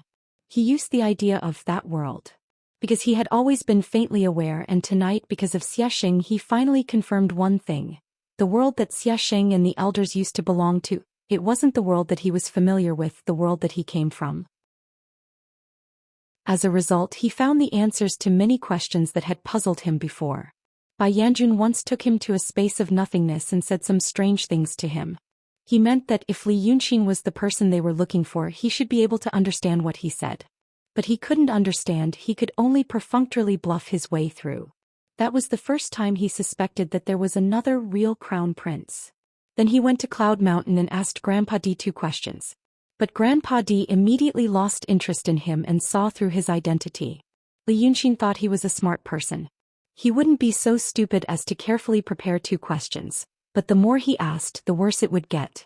Now he understood that it wasn't that he was crazy. It was that Grandpa D and he didn't belong to the same world, so naturally no matter how he asked, it would get him into trouble. It was also at that time that he began to suspect that there was not only another real crown prince, but also another world. That world should also have a highly developed civilization. It might even be more developed than where he came from. In his previous life he had heard of the so-called March 18th incident. It was said that an unbelievably advanced and mysterious fleet of aircrafts had appeared in his old country. And now, did they also come from the original world where Xiaxing and the elders were? Then what about Qinzhao the painting saint? She had left all kinds of details in this world. It was because of those details that Li Yunqin had a preconceived notion that Qinzhao and the elders should come from the same world as him. Then Qinzhao, where did he come from? Apart from that, there was another crucial question. That was, why did Li Chunfeng, Shangguanyu, and even the mastermind of Southernwood House behind them observe him for more than 10 years instead of directly asking if he was that person? This illogical situation made Li Yunxin have another bold speculation. It was indeed possible that he was someone else. This someone else didn't refer to someone like Li Yunxin who had a strange fate and ended up in the wrong place. Instead, it referred to the other forces that Southern Wood House and the others had included in their plans in advance. It was possible that the person who had been sent here wasn't the real crown prince they wanted, but the impersonator, who was also very dangerous to them. This speculation was very bold. But what he knew now was far beyond the scope of reasonable. If he didn't speculate more boldly, he was afraid that he would always be led by the nose. If he looked at things again with this speculation, it seemed that all the unreasonable things were clear. For example, why did Xianxia and the elders of Cloud Mountain all transmigrators, but the Southern Wood House force that Xianxia left behind had become enemies with the elders? It was possible that they weren't very friendly in the other world. And now this Xiaxing, if he really was the real crown prince, the key information he carried should be very useful to both sides. Therefore, although this guy was wary of the Freemasonry, he wasn't as fearful as Li Yunxin had been. He should also know that he had important information and that the Freemasonry wouldn't dare to do anything to him. This could also explain why the Freemasonry would always give Li Yunxin a chance of survival despite suppressing him in every possible way. So, what important information was it? In that short instant, thousands of thoughts flashed through Li Yunxin's mind. The surrounding scene seemed to be moving in slow motion in his eyes. Everything that Xiaxing had done tonight had a huge impact on him. It had also opened a new door for him. The countless details that had been stored in his mind finally showed signs of being sorted out. That meant it should be related to the calamity that the Freemasonry people were talking about. The Freemasonry elders used the calamity to brush off their subordinates. This statement wasn't baseless. It was just that they had packaged the truth in a different way. The so-called calamity should be referring to something else. Perhaps the key information that Xiaxing had could help them resolve the calamity. As for what it was, perhaps he would only have an answer when he understood this world better. When he first came here, he thought that everything was very normal. It was just that there was a different power system. Now the more he understood, the stranger he felt. What was the so-called weak water? What was the celestial? Why did the Black Yama King die for no reason? Why were everyone, including mortals and cultivators, trapped in this vast midland? This Xiaxing, was he the person that Mu Nanju really wanted? Xiaxing would never have thought that after venting for more than 4 hours, Li Yunxin would understand so many questions. If he really knew, he would probably castrate himself out of regret. At this moment, Pan He had already supported Wu Jiasong. Wu Jiasong didn't refuse and became like a puppet, allowing her to manipulate him. It was as if the mouthful of blood he had just spat out had spat out a lot of things. The two of them walked out. Pan He's expression was the same as usual, as if nothing had happened. Wu Jiasong didn't say a word. Only when they got down from the deck and walked to the side of the ship did the man stop. He slowly withdrew his hand from Pan He's arm and looked at her with a dull gaze. He seemed to be waiting for her to explain. Pan He frowned and looked around. The night was dark and the sea was foggy. "I'm cold," she said. "Let's go back and talk." But Wu Jiasong didn't move. The man who cared for Pan He so much was gone. Pan He sighed. "All right." Chapter 6:14. After saying this, she was silent for a while and began to slowly tie her clothes again. Wu Jiasong's gaze fell on her right hand. It had recovered. In fact, Pan He only wore a robe. She did not have time to wear the rest of her clothes and left them in Xiaxing's room. The only thing she needed to tie was the belt of the robe. Usually she only needed to move her fingers to tie these two small belts. However, at this time she pulled and pulled but couldn't tie it properly. He seemed to be thinking about something and hesitating about something. The fog on the sea was heavy. The two of them were silent for a while. Their hair, eyelashes, and beards were covered with a layer of water droplets. After a long time, Pan He sighed again and finally said, "Now I will tell you the truth. I have another identity that you have never known. You shouldn't have seen what happened tonight. But even if you saw it, there is nothing you can do. He and I did not know each other before. But I need to get something from him." Speaking of this, Pan He raised her hand and touched Wu Jiasong's face. The man moved slightly as if he wanted to avoid it. However, his eyes were dull like a puppet. In the end he didn't move. So Pan He's fingers brushed Wu Jiasong's face like a dragonfly skimming the surface of the water. Then she lowered her hand to fix his collar and whispered, "Thank you for taking care of me all these years. I owe you. When we reach the East Sea chain you should get off the boat. I have to continue to the east. What I want to do, you will die if you get involved." After saying this, Wu Jiasong still didn't speak. Pan He waited for a while, then sighed for the third time and was about to turn away. But she heard him whisper, "Did you find him or did he force you?" Pan He was stunned. He actually asked this. She shook her head. "Now that things have come to this, is it him or you?" Wu Jiasong interrupted her. Pan He was silent for a while. "It's me."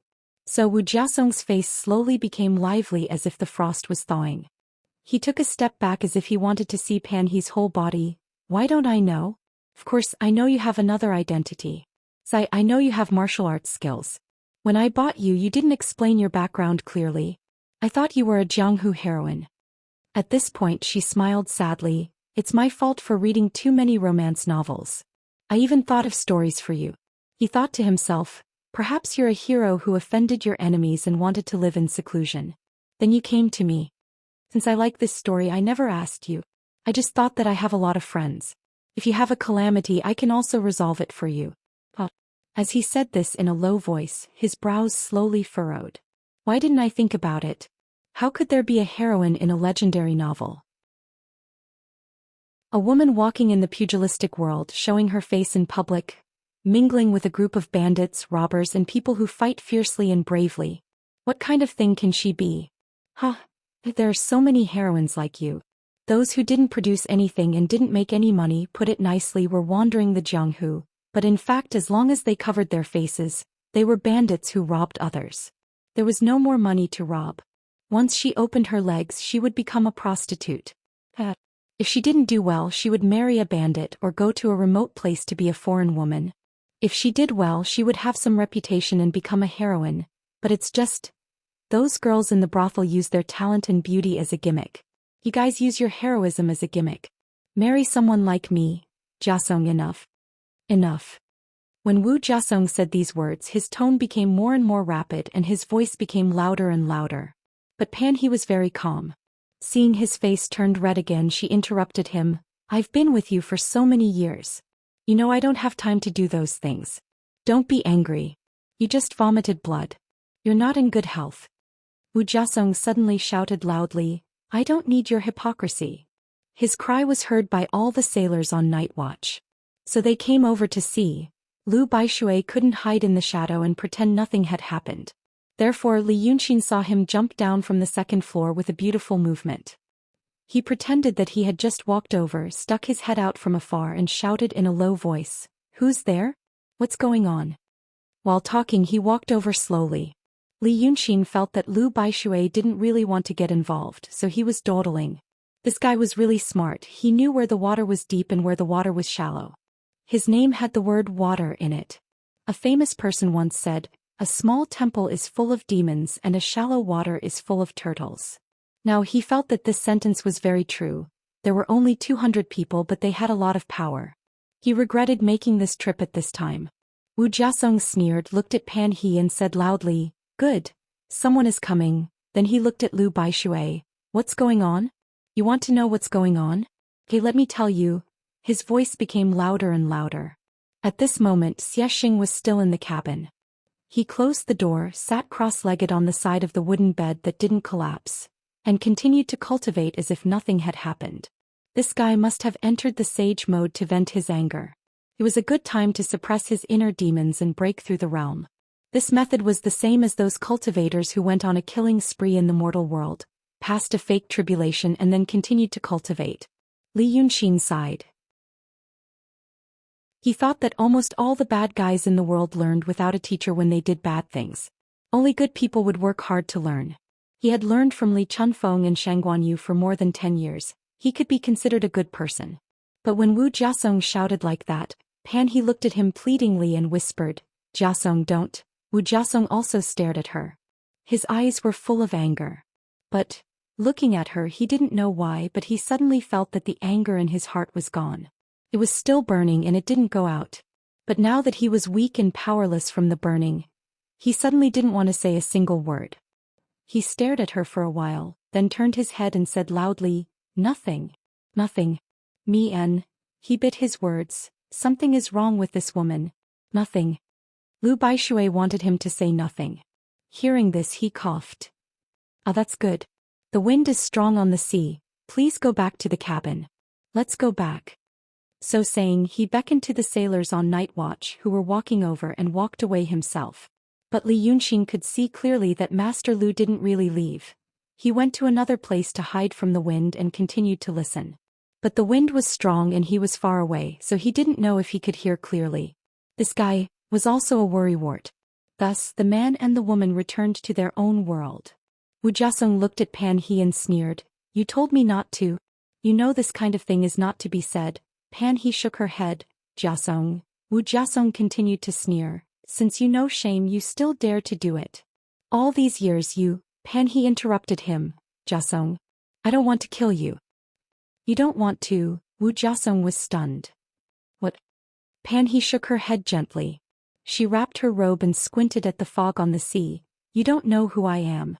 You are not afraid of Jianghu people and you look down on heroes. Well then let me ask you, are you afraid of cultivators?" Wu Jiasong continued to be stunned. "Cultivators? I work for those cultivators. We can be considered to be their lackeys. But it's not an ordinary Jianghu gang. Jianghu gangs work for their own selfish interests. But what we want to do is related to the world." When Pan He said this, her voice was light and calm in sharp contrast with the man in front of her. She looked back at him. "What I just did is hard for any ordinary person to accept, I know. But I'm not an ordinary person. Don't ask me what I want to do. If you know this, leave quickly."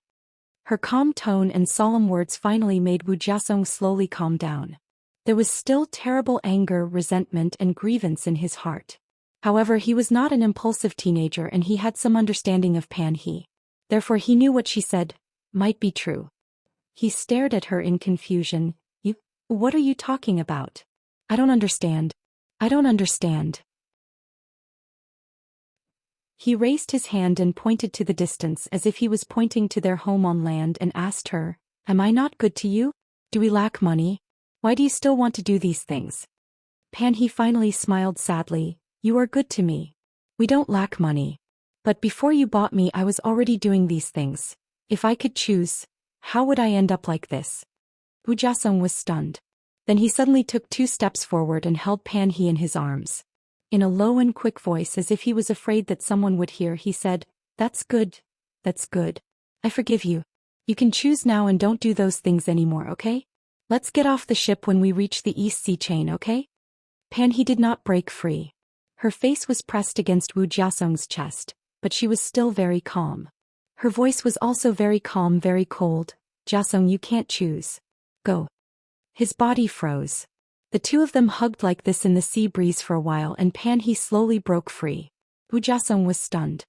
He gritted his teeth and said in a low voice, "What happened to make you like this? Who is that Taoist priest? If you want me to go, you should at least let me know the reason." Pan He did not say anything and turned to leave. Wu Jiasong grabbed her hand, holding it very tightly. But Pan He also turned her wrist and with a little force she caught his hand and threw it to the side. Wu Jiasong did not give up and continued to grab her. She moved sideways to avoid, but Wu Jiasong hugged her waist. "If you don't tell me, I won't go. I, Wu Jiasong, have always been a person who knows what is right and wrong. This kind of thing happened and you ask me not to know. Then just kill me here." Pan He stopped. Her face was still very calm. But suddenly 2 lines of tears rolled down as if the tears were dripped on her face by someone else and not her own tears. "Why do you have to do this? Even if you know, what can you do?" But Wu Jiasong did not see her tears and only said with hatred, "I don't care." Pan He turned her back to him and said, "Okay.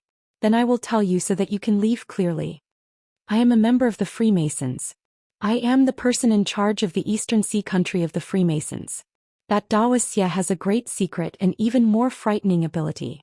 I went to find him to tell him these things and tell him to go to the Dragon Island. If I do this, I will have a great merit. Maybe I can get promoted and I won't have to do things like this anymore. If we go to the east, we will encounter all kinds of demons and cultivators. Every one of them is very powerful. I can only rely on Dao Xia to protect me, save my life and live to accomplish those things. He is a human after all, he has desires. Because of my body he will casually pull me for a while. I know I am not smart but I have a strong will. Right now my body can still be used. After a few more years I will become old and weak and I won't even be able to use this body. If I still stay in this position I will die a terrible death sooner or later. I am grateful to you for taking care of me for so many years and letting me live a good life. So I feel sorry for you and want to ask you to leave. But you, when she said this, tears rolled down her face more quickly. However, his hands, which were hanging by his sides, suddenly tightened. But you, why do you have to ask? Why do you want me to kill you? As soon as she said this, she suddenly slammed her palms backwards. How could Wu Jiasong expect her to kill him like this? When he heard Pan He's words, the hands that were originally hugging her in a fit of pique slowly loosened, as if he couldn't bear to do it. Then he took the two palms solidly. With a bang he was sent flying and fell 2 or 3 steps away. He landed on the deck and wanted to get up. But he only tilted his head to look at Pan He, and then spat out a mouthful of blood and fainted. Pan He stood there for a while, then raised her hand to wipe her face and slowly turned around. At this time her tears were gone, and her face was as calm as water. She walked 3 steps to Wu Jiasong and without hesitation raised her hand again and was about to strike his head. But at this time, she heard someone say, "If you hit him he will really die. It doesn't matter if he dies." These 3 sentences made Pan He's body suddenly tense up, and she immediately retreated 2 steps, retracting her palms in front of her. Then she saw that there was a man sitting on the ship's railing, dressed in white, looking at her with interest as if he was watching a play. In the future, when you think about the past, you will probably find that no one treated you as well as he did. Won't you regret it to death? After saying this he thought about it again. Then he repeated with certainty, "Yes, that's what happened." Pan He frowned. The man sitting on the ship's railing looked like a middle-aged man. He had a beard but it wasn't long and it was neatly trimmed on his chin, which made him look somewhat rough and refined. He could be considered handsome. If there were no crow's feet at the corner of his eyes he could even be considered handsome. His figure was between burly and thin, and it was the kind of middle-aged man who was sturdy but not fat.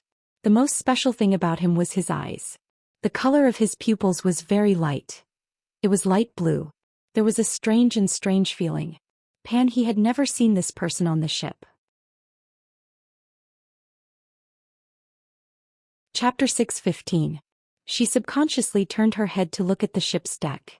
But there was no reaction from Xianxia, as if he did not notice the existence of this person. So she slowly took a step back and asked cautiously, "Who are you?" She wanted to ask, "Who are you?" or "What are you?" On such a night such a man appeared.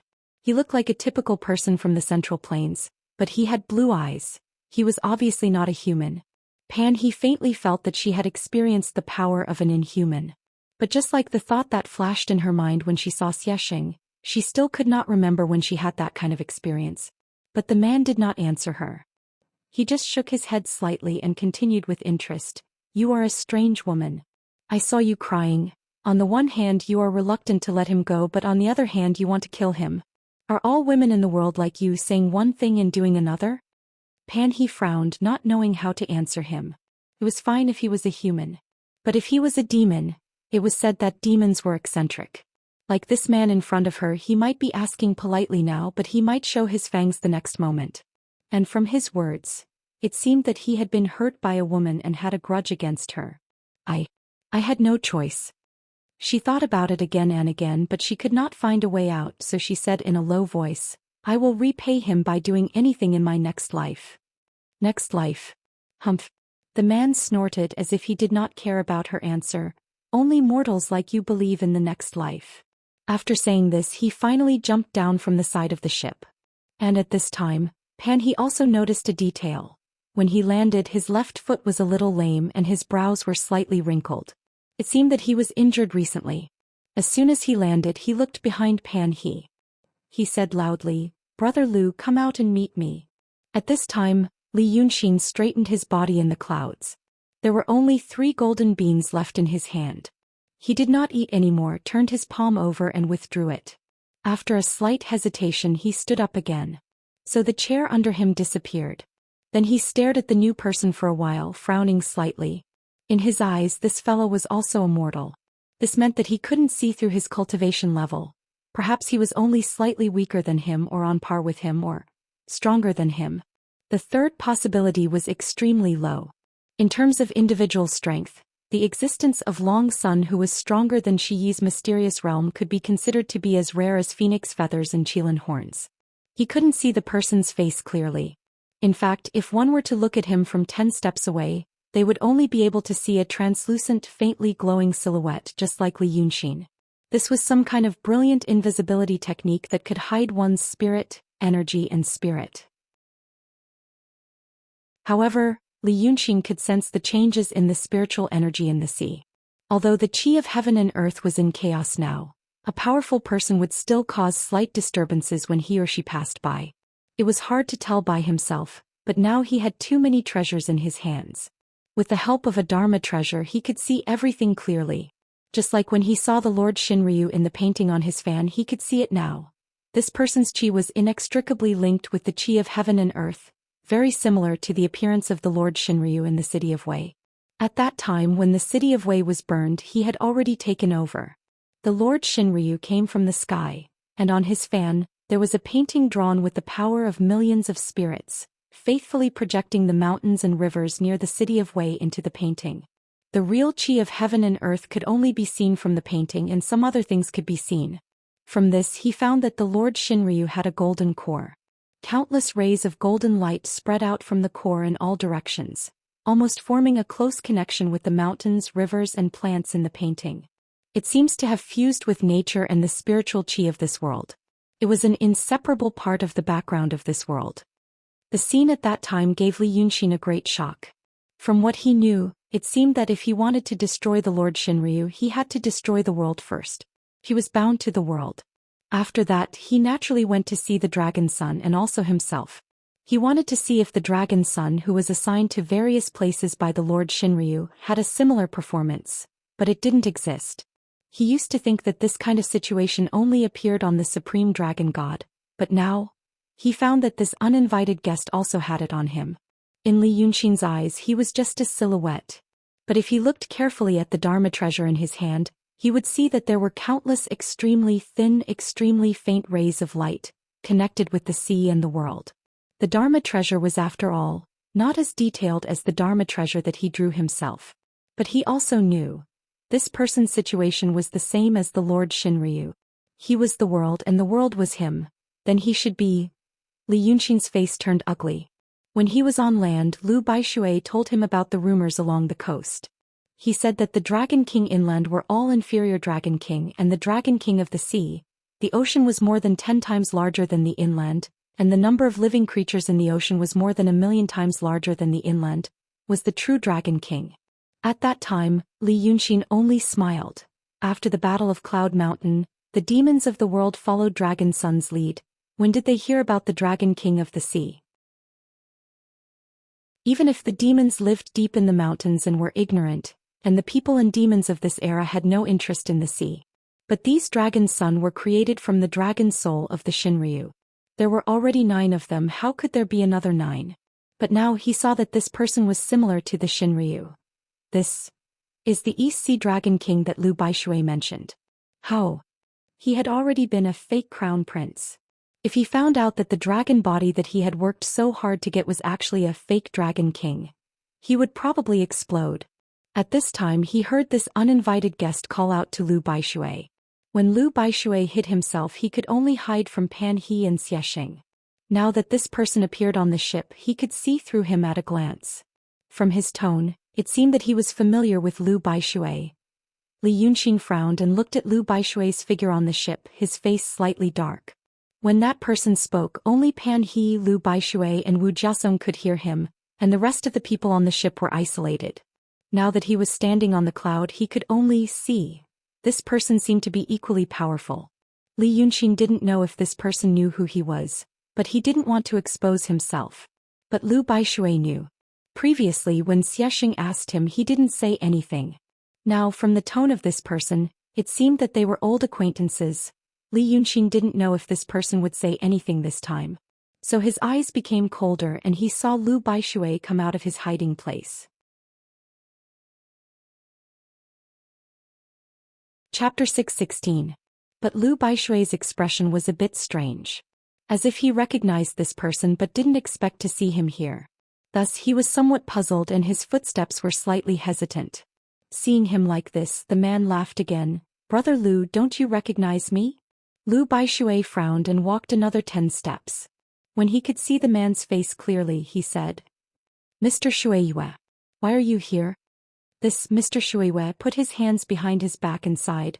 "I heard that it's not peaceful here. I was afraid that something would happen to you, so I came to have a look.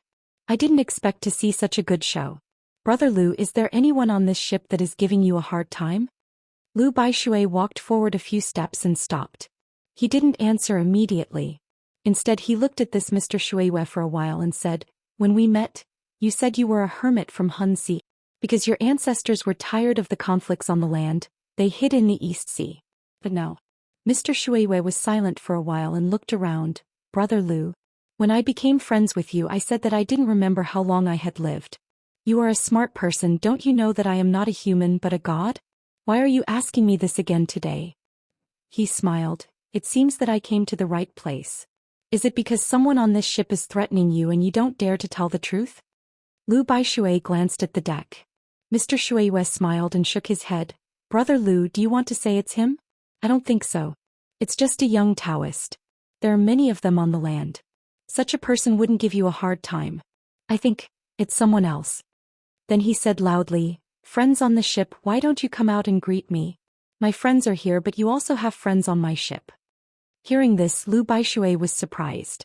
Then he frowned. "Mr. Shuiyue, are you working for the East Sea Dragon King?" This Mr. Shuiyue had known him for about 10 years. But the relationship between humans and gods was different from the relationship between mortals. In the past 10 years they had only met 4 or 5 times. Each time was a long time for Lu Baishui. But for Mr. Shuiyue it was like yesterday. Lu Baishui was indeed a smart person. How could he not know that Shuiyue was not a human?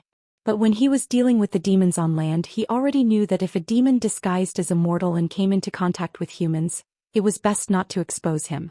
If they understood each other, they could be friends. If he made it clear, most of the fiendish demons would find it boring and some would even turn hostile. But now Shuiyue had said. And now Shuiyue suddenly appeared on the ship and said such words.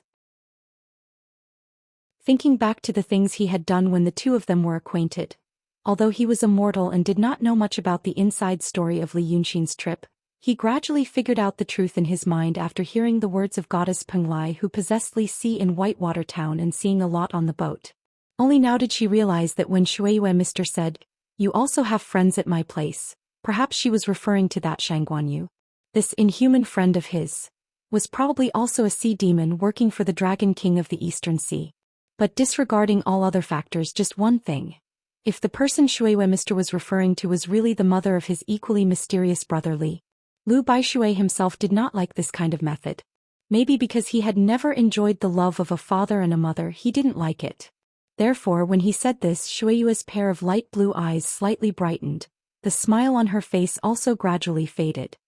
He looked at Lu Baishui and said, "Oh, Brother Lu, you are not being threatened. You made a new friend and forgot about me?" There was fog on the sea. After Shuiyue appeared, the fog became thicker. As soon as he said this, the thick fog suddenly rolled up and waves rose on the surface of the sea. That was not an ordinary wave. Lu Baishui first felt his feet sink. It was as if his body suddenly became heavy, pressing on the deck. Then he realized that he was not pressing on the deck, but the deck was pushing against his feet. The whole ship was suddenly lifted up. People always use the phrase "a drop in the ocean" to describe a ship sailing on the sea. At this time, this phrase became appropriate. It was as if the ship broke through the fog. Lu Baishui suddenly saw a sea of clouds. However, this sea of clouds was the fog that shrouded the surface of the sea. A gigantic wave of unknown height lifted the Taowu high into the sky, but it was not a wave as steep as a lone peak when General Fubo appeared, but a wave as gentle as a mountain. This meant that this wave was hundreds of feet high and how wide it was. But looking further away, there were still countless waves rising and falling on the vast sea fog. It was as if the East Sea was originally just a basin of water, and the waves were just gentle ripples caused by a gentle breeze on the surface of the sea. But now there was a pair of giant hands in the water, stirring it violently. Even a person like Lu Baishui couldn't stand steadily after feeling the huge force from the soles of his feet, and swayed left and right 2 or 3 steps before regaining his footing. The people in the cabin were all awakened and didn't know what was going on. But when he adjusted his breath and was about to speak again, suddenly he felt the momentum of the ship stop. The waves above the sea of clouds in the distance and even the waves below the ship suddenly disappeared. He was shocked and knew that the huge waves had thrown the ship to the apex, and the momentum had decreased. The waves retreated, but the ship was still rising. At this time the ship was already some distance from the sea. He only had time to reach out to the side of the ship, and then he felt all the internal organs in his body being thrown up and he couldn't stand on anything. He was falling in the air and then there was a loud bang and the seawater splashed on the deck. He hit the ship hard as if he had fallen from a height of several feet. A terrible groan came from the hull of the ship. Lu Baishui didn't know if the keel could withstand such an impact. If it couldn't, the lives of all the people on the ship would be gone. He looked to the side and his heart sank. He saw a broken plank and a mainmast on the raging waves. There was fog on the sea and he couldn't see where the Haizong was. But according to the wave just now, the Haizong was on the top of the wave and the Haizong was on the slope. Faced with such a terrifying wave, the Haizong had most likely capsized. At this time the roar of the waves was like thunder in the sky, covering the screams of the people on the ship. Xianxia finally felt something was wrong and he poked his head out of the cabin. But Mr. Shueiyue, who was standing steadily, snapped his fingers and the cabin door closed with a bang, knocking him back. It was strange. Although there were loud noises around him, he could hear everything clearly within 10 steps of him. At this time, Lu Baishui stood up from the ground, and saw Pan He pulling Wu Jiasong's unconscious body to the side of the ship. Mr. Shueiyue smiled coldly. "Brother Lu, if you were threatened because you were afraid of that person's supernatural power, let's see if he dares to come out today." Then he looked around and shouted, "Friends on land, why don't you show yourself?" At this time the sea wind was roaring and the waves were roaring. The Haizong was like a small boat in the wind and it could capsize at any time. Mr. Shueiyue still had a faint smile on his face, but it was getting colder and the light on his body was getting brighter. He looked more and more like a powerful god of the sea. Every move he made could change the sea and the sky. Lu Baishui knew the situation was not good. He wasn't afraid of death. But there were still many brothers on the ship. If so many people had died because of his promise and friendship to someone else, what would they have done to deserve it? So he steadied himself in the storm and called out loudly, "Mr. Shueiyue, you and I have been friends for 10 years. Are you really going to bury all of us tonight?" Mr. Shueiyue smiled slightly. "That depends on whether that friend of yours is willing to show up and settle the accounts." Lu Baishui was stunned. Accounts? But when he said this, he suddenly found that the world suddenly became quiet. It was as if the raging waves and raging winds of the world were just a background. Now, just after he said this word, someone suddenly removed the background and replaced it with another one. In the blink of an eye, the thick fog on the surface of the sea dissipated completely, revealing a bright moon on the horizon. The waves also disappeared. Not only did they disappear, but the sea was as calm as a mirror, without a trace of a wave, like a pool of stagnant water. But the most amazing thing was, Lu Baishui could still feel the wind blowing on his face. The sails were still swollen and the ship was still moving quickly. Mr. Shueiyue was stunned. It seemed that he was also surprised by such a drastic change. He abruptly looked around, but he didn't see or sense anything. As for Lu Baishui, he opened his eyes wide in disbelief, not knowing what to think or say. He knew that Li Yunxin was not an ordinary person. He also knew that Li Yunxin had some magical powers. But he didn't know that his magical powers were so powerful. It was so powerful that it could suppress the raging waves of the sea in an instant. Mr. Shueiyue didn't seem to be the Mr. Shueiyue he knew. Li Yunxin was also not the Li Yunxin he knew. Then he heard a clear voice coming from the sky. "Brother Lu, your Mr. Shueiyue is not working for the Dragon King of the East Sea. In my opinion, he is the Dragon King of the East Sea." Lu Baishui followed the voice and looked up. He saw that Li Yunxin had already reverted to her original handsome appearance. She stepped on the void and walked down from the sky. There was a hazy light on his body, just like the light on Mr. Shueyue's body, which made him look like a dream, like a god. Chapter 6:17. Lu Baishui didn't know if it was an illusion, but with every step he took he felt his body shake slightly. It was as if there was an invisible giant foot following his steps, stepping on the surface of the sea again and again, causing the raging waves to be unable to stir even half a bit. Lu Baishui realized this was a real fight between immortals and it was not something he could participate in. With great shock he slowly retreated to the side. He really didn't know what to say or do. 10 days ago he was drinking and having fun with him in the inn, but now he was like a god. Under such circumstances, if a mortal didn't immediately kneel down and worship him, it would be a miracle. Mr. Shueyue didn't stop him. In fact, although this master of the sea still had a smile on his face, his eyebrows were already furrowed imperceptibly. The clear light on his body was jumping, like the internal energy of a martial arts master. If the divine power of a god could be calculated using internal energy, then in Lu Baishui's view, this Mr. Shueyue seemed to have mobilized all the divine power in his body to fight against some kind of power. But he didn't seem to gain any advantage and was even at a slight disadvantage. When Li Yunxin finally walked to the deck, the clear light on Mr. Shueyue's body had already become as bright as a flame. "You want to settle accounts with me?" Li Yunxin raised his hand and pressed down. It seemed to be a very casual movement, but also like he was brushing away something. "Tell me what accounts?" There was a crisp cracking sound. Cracks appeared on the deck. And the center of those radial cracks was right under Mr. Shueyue's feet.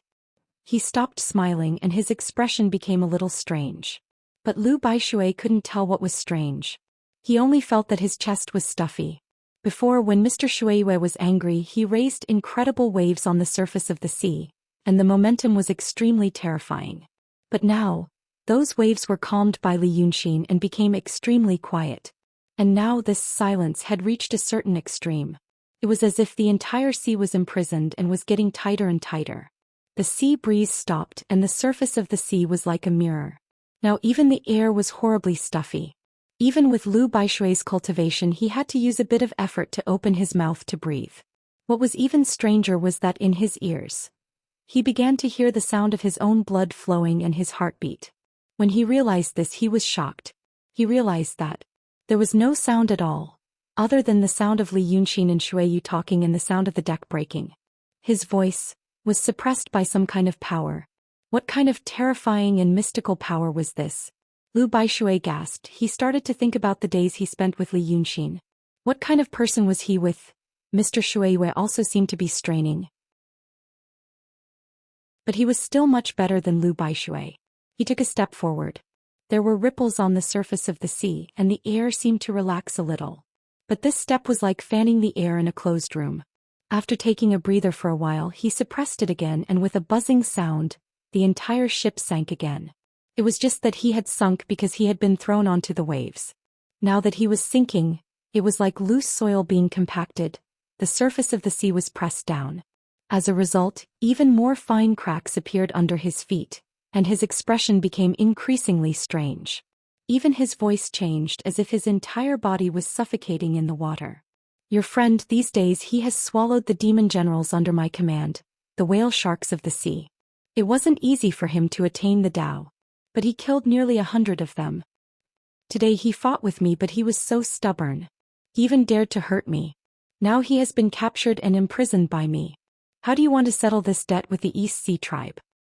His words were smooth but his voice became more and more dull. By the last few words his voice was so low that it was unclear. At this time, Lu Baishui realized why Mr. Shueyue's expression was strange. His face and his body seemed to be melting. His eyebrows, eyes, nose and mouth slowly drooped. As he spoke he walked towards Li Yunxin. But with every step he took his body sank a little. When he finished speaking he was like a melting sugar doll. Even his legs were bent. Li Yunxin only sneered. "So you are here to interrogate me? What a coincidence. I also have something to ask you." East Sea Dragon King. With every word Li Yunxin said, the person in front of him became more distorted and abstract. "Is Shangguan Yu with you?" The visitor's body suddenly froze. Although his face had already melted into a ball, one could still see the surprise on his face. But he couldn't say anything more.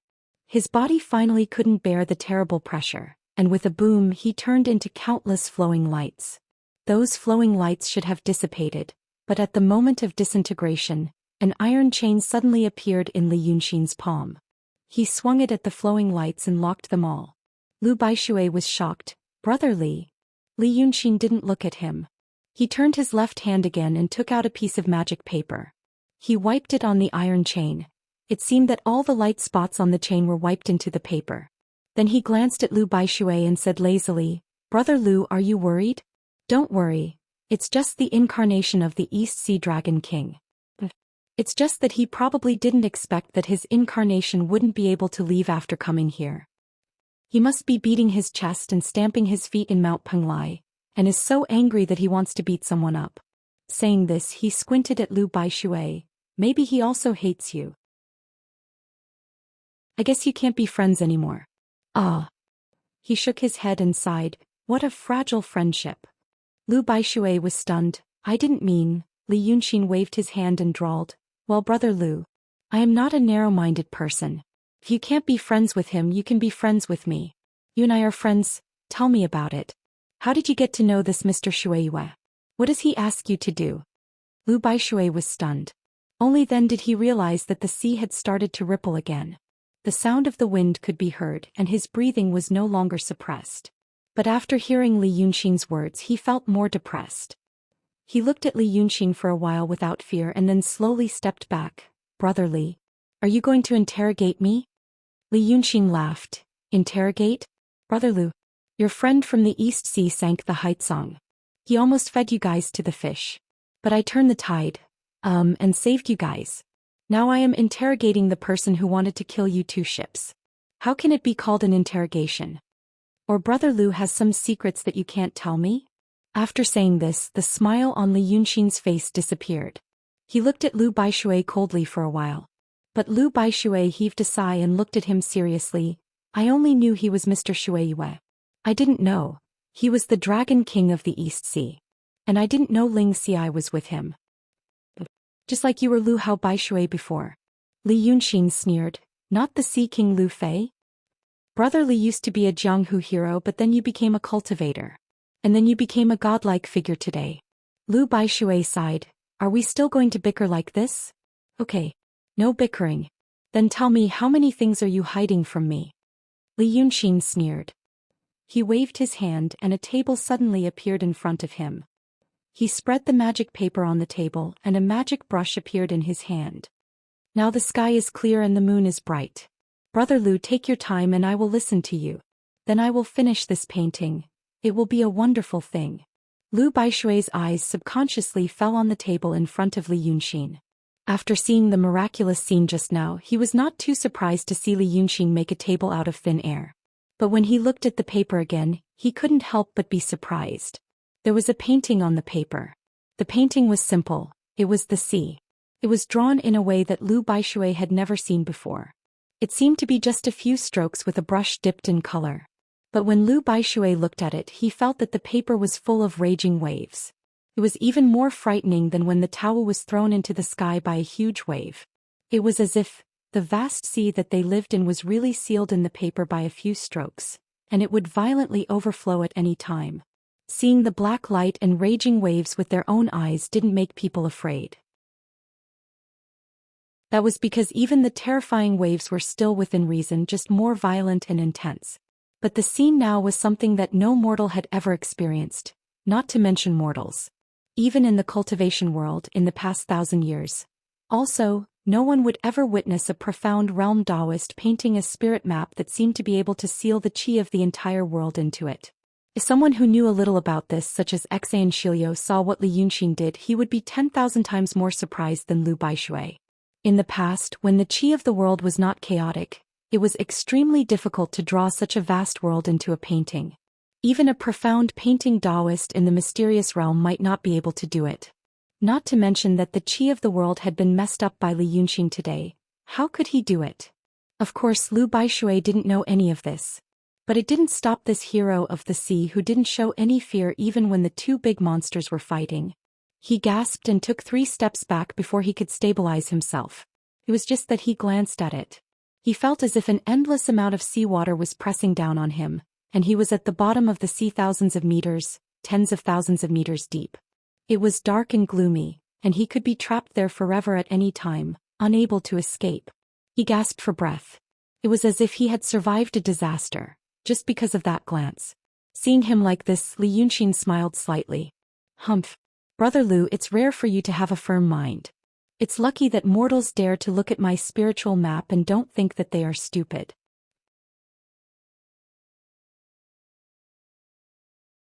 Chapter 6:18. Lu Baishui stared blankly. He seemed to be scared out of his wits.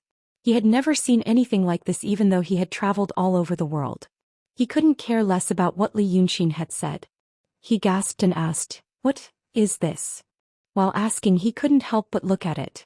But as soon as he looked at the edge of the table, the palpitation overwhelmed him again, forcing him to look away. Li Yunxin didn't look at him. He was just writing. Every stroke of the brush was extremely fast. It was as if he was in the mood to paint an uninhibited freehand painting. But from the point of view of the people in this world, his paintings did not look very brilliant. A lot of colors and lines were piled together in a somewhat messy and disorderly manner. He was painting the spiritual painting just like he did in the city of Wei. When he was in the city of Wei, he temporarily raised his cultivation to the profound realm with the power of millions of ghosts and absorbed the earthly chi of the nearby mountains and rivers into his painting. Now that he was in the profound realm, he planned to try again. This kind of attempt was not a relaxing experience. For example, no matter how knowledgeable a person was, he wouldn't be willing to take a troublesome exam. There were 2 reasons why Li Yunxin was doing this.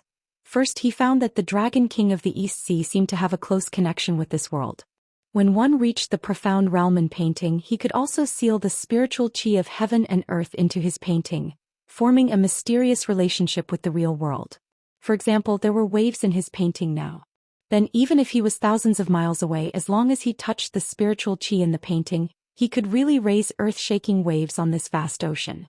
Theoretically speaking, if one's cultivation in the art of painting was high enough, so high that it far surpassed the grand supreme realm, one could even make the entire ocean, the entire world, vanish without a trace with just one stroke on the painting. But in fact, this only existed in one's imagination. For example, in the world he came from, if a person or an object ran fast enough, they could see what they looked like when they were just running. But if they couldn't surpass the speed of light, this kind of theoretical possibility based on the unified system would never be possible. But even so, there were still many things that could be done. Over the past few days, Hai Tian and the Dragon King of the East Sea had a close relationship. Therefore, doing something to this vast ocean was equivalent to doing something to the Dragon King of the East Sea. This was easy to say but difficult to do, because if you really want to draw a person into a painting, you have to understand him very well. This understanding did not mean knowing his emotions, personality, and habits, but a deep understanding of his physiology. She knew how the spiritual aura in his body worked and every minute detail of his body. Only by clarifying all of this and then using the spiritual energy in his body as a primer, could he retain some kind of connection with him in the painting. This matter had to be explained clearly and was extremely complicated. It could be considered a profound technique in the painting path that was half taught verbally and half understood through understanding. Li Yunxin had tasted the sweetness in the city of Wei, and now he wanted to try again. However, someone had delivered himself to the door. The Dragon King of the East Sea had sent a clone. As mentioned before, the technique of transforming the soul into the real body could be practiced when one entered the realm of true. But just like when one reached the age of 22-20, he could find a girlfriend or a boyfriend to register for marriage. Not everyone could get the method to practice it. But this one actually managed to practice it, which showed that he had some magical powers. Unfortunately, he met Li Yunxin. The clone of the Dragon King of the East Sea could take down the 9th young master, who was at the peak of the realm of true, but only injured his legs. Therefore, the cultivation of his original body might be even higher than that of Li Yunxin. However, at that time, Li Yunxin had already started to draw this Ling too, and he was also a dragon, so he also had the ability to summon clouds and rain. With the two together, he was also a big demon of the mysterious realm.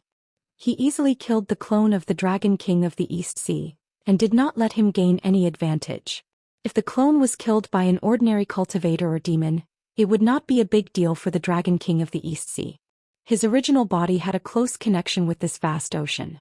In theory, as long as the qi between heaven and earth did not disappear, the cultivation of his original body could be restored very quickly. Perhaps this was the reason why no one could beat the Shinryu. If an ordinary person lost a mysterious realm clone, they would be seriously injured and it would take a long time, a huge amount of Reiki and the power of will to restore it. But this Dragon King of the East Sea was inseparable from heaven and earth. How abundant was the Reiki between heaven and earth? He was like a small water bottle under a large tank of water. Even if it was a little empty, it would quickly fill up. With such ability and reliance, no wonder he claimed to be the orthodox dragons and called the dragon son of the land trash. No wonder he dared to let his clone appear on this ship and did not take too much precautions. Unfortunately, he was unlucky to meet Li Yunxin. It was not a big deal that the clone was destroyed, but it was destroyed and kept by Li Yunxin.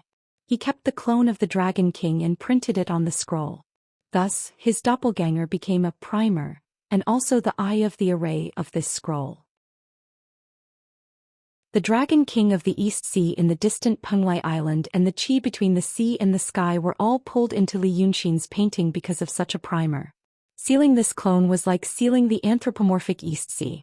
Sealing the anthropomorphic East Sea was like sealing the Dragon King of the East Sea in the Penglai Island. This kind of profound relationship was extremely difficult to understand if one was not a painter. If this painting was completed, although it couldn't be like the celestial beings in the stories where they could draw a line on a piece of paper and make that person disappear in reality, he could always add a lot of detail to it and it was guaranteed to be a big surprise. Now everything was ready. The question was whether it was possible to draw such a spirit map with the various changes and details of the vast ocean in a situation where the spiritual qi between heaven and earth was so chaotic that there was no pattern to follow. Anyone would think that it was impossible. But now Li Yunxin was still sketching on the paper seriously and casually. After adding a few more strokes, he looked at Lu Baishui. "Brother Lu, this is called Ling Tu. Have you heard of Ling Tu before?" Of course, Lu Baishui had never heard of it. He subconsciously looked at Pan He next to him. Even though Pan He was a decisive person, he was not as good as Lu Baishui at keeping a straight face. But maybe because of her background, this woman was like a beast and she was more sensitive to danger than ordinary people. Although this sense of smell had put her in danger again and again, at least for now, she frowned and shrank to the wall. Because she had realized that this Li Yunxin should be an extremely terrible person. In front of such a person, the best thing to do was not to speak, not to move, and to answer whatever was asked. That was the only way to save her life. Therefore, when she heard the conversation between Lu Baishui and Li Yunxin, she felt cold all over and secretly broke out in a cold sweat. When Lu Baishui looked at her again, the woman immediately winked at him. It seemed that she was afraid that Lu Baishui would really annoy Li Yunxin and she would also be in trouble. Li Yunxin knew what she was doing. He didn't move his eyes away from the scroll. Holding the pen in his hand, he only said lightly, "Don't worry. I also want to ask you. It seems that you have guessed who I am. Why don't you tell Brother Lu about it? If you are right, maybe immortality is waiting for you." Who dared to take the immortality he gave? Upon hearing his words, Pan He, who had been cowering in fear, immediately fell to her knees and kowtowed repeatedly. "Dragon King. Dragon King, please spare my life. Dragon King, please spare my life." Lu Baishui was stunned. What? But Li Yunxin didn't pay attention to him. His pen moved a few more times on the paper, sketching a few unintelligible circles. After Pan He kowtowed more than 10 times and the skin on her forehead was broken, she said, "Well, I said immortality is a blessing. He said spare my life." Spare what life?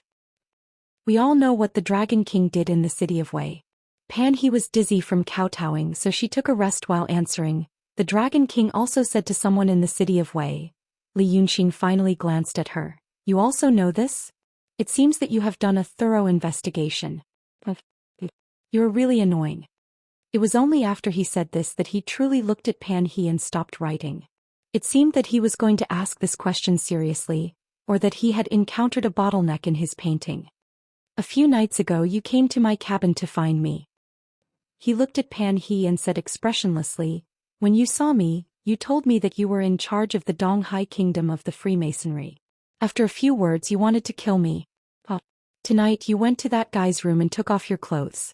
Tell me, did he look prettier than me or did I look uglier than him? Pan He was also stunned like Lu Baishui. On the one hand, it was because the memories in her mind because of the words of Li Yunxin reappeared in her mind as if the seal had been unlocked. On the other hand, she didn't know what Li Yunxin meant by asking her this. She tried to calm herself down quickly. She carefully recalled his tone and expression just now. He wanted to know what the last two sentences, does he look prettier than me? And, or do I look uglier than him? Were referring to, and what was the deeper meaning behind them. But after a few seconds she still couldn't figure it out. Instead she felt even more confused and didn't know how to answer. Li Yunxin seemed to be angry. He glared at her. Oh. So you don't want to hurt me now? Hearing this, Pan He hurriedly kowtowed again. Dragon King, please spare my life. Dragon King, please spare my life. She had heard about Li Yunxin before. Actually, it wasn't a secret in the Freemasonry. Although the Freemasonry was so big, there were more things to deal with and do besides Li Yunxin's business. But after all, for so many years, it was rare to use a large number of resources for a long time for a person. Later, Li Yunxin did a lot of great things in Yunshan. Even though she wasn't in a high position before, she still remembered the recent legendary figure in her heart.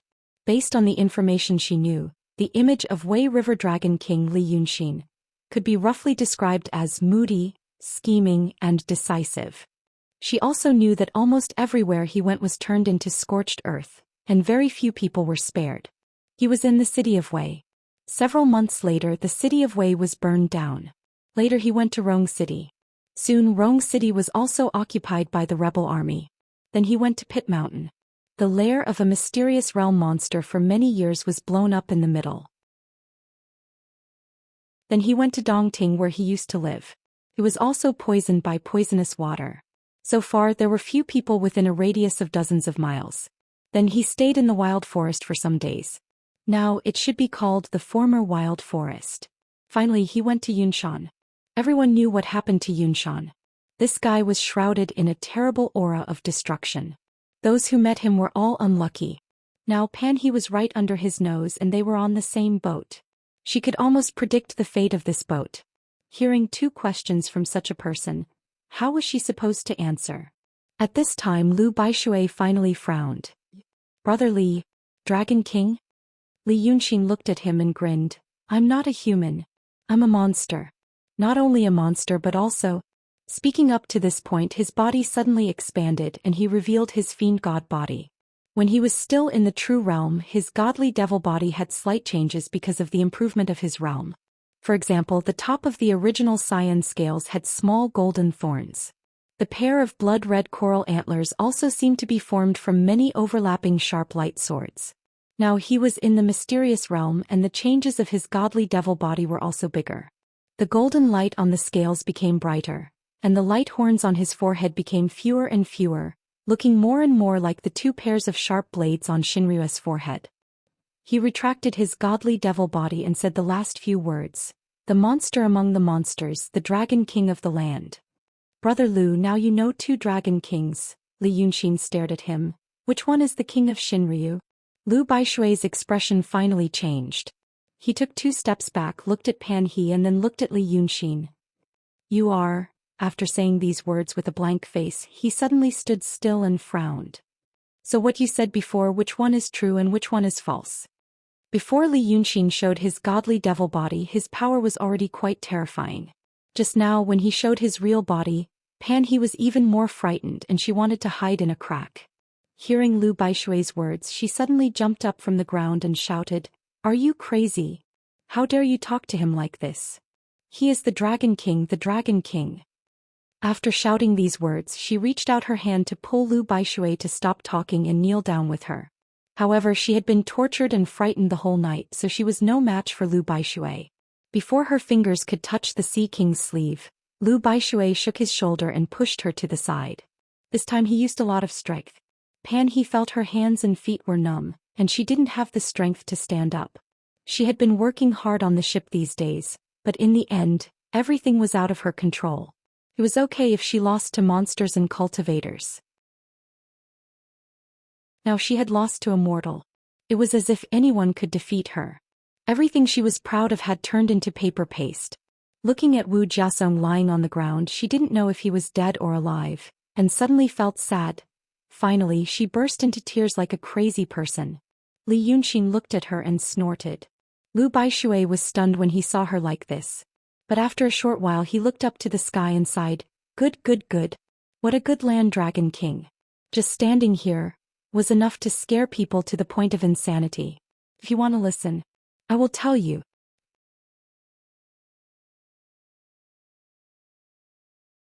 Chapter 619.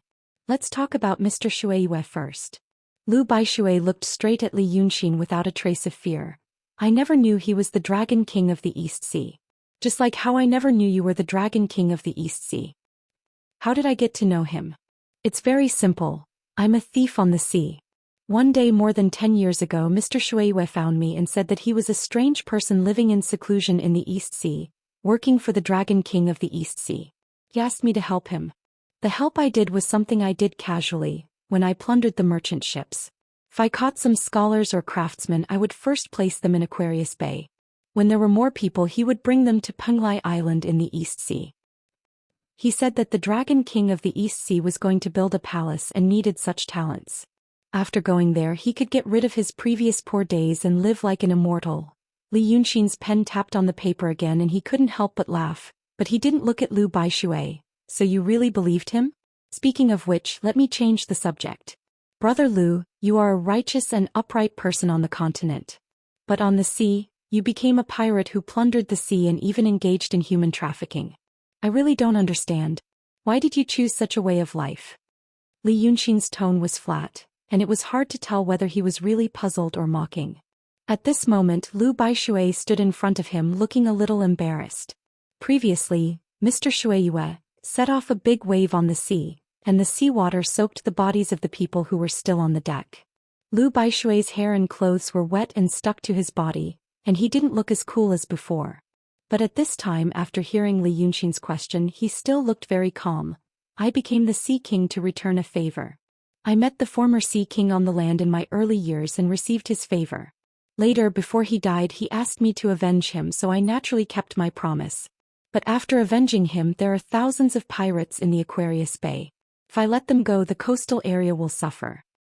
The Sea King isn't the only pirate in the East Sea. The rest of the pirates, big and small." Li Yunxin nodded and raised his hand to interrupt him. "Oh, I understand. In order to repay a debt of gratitude he killed the Sea King at that time. He still had to deal with this mess in the future.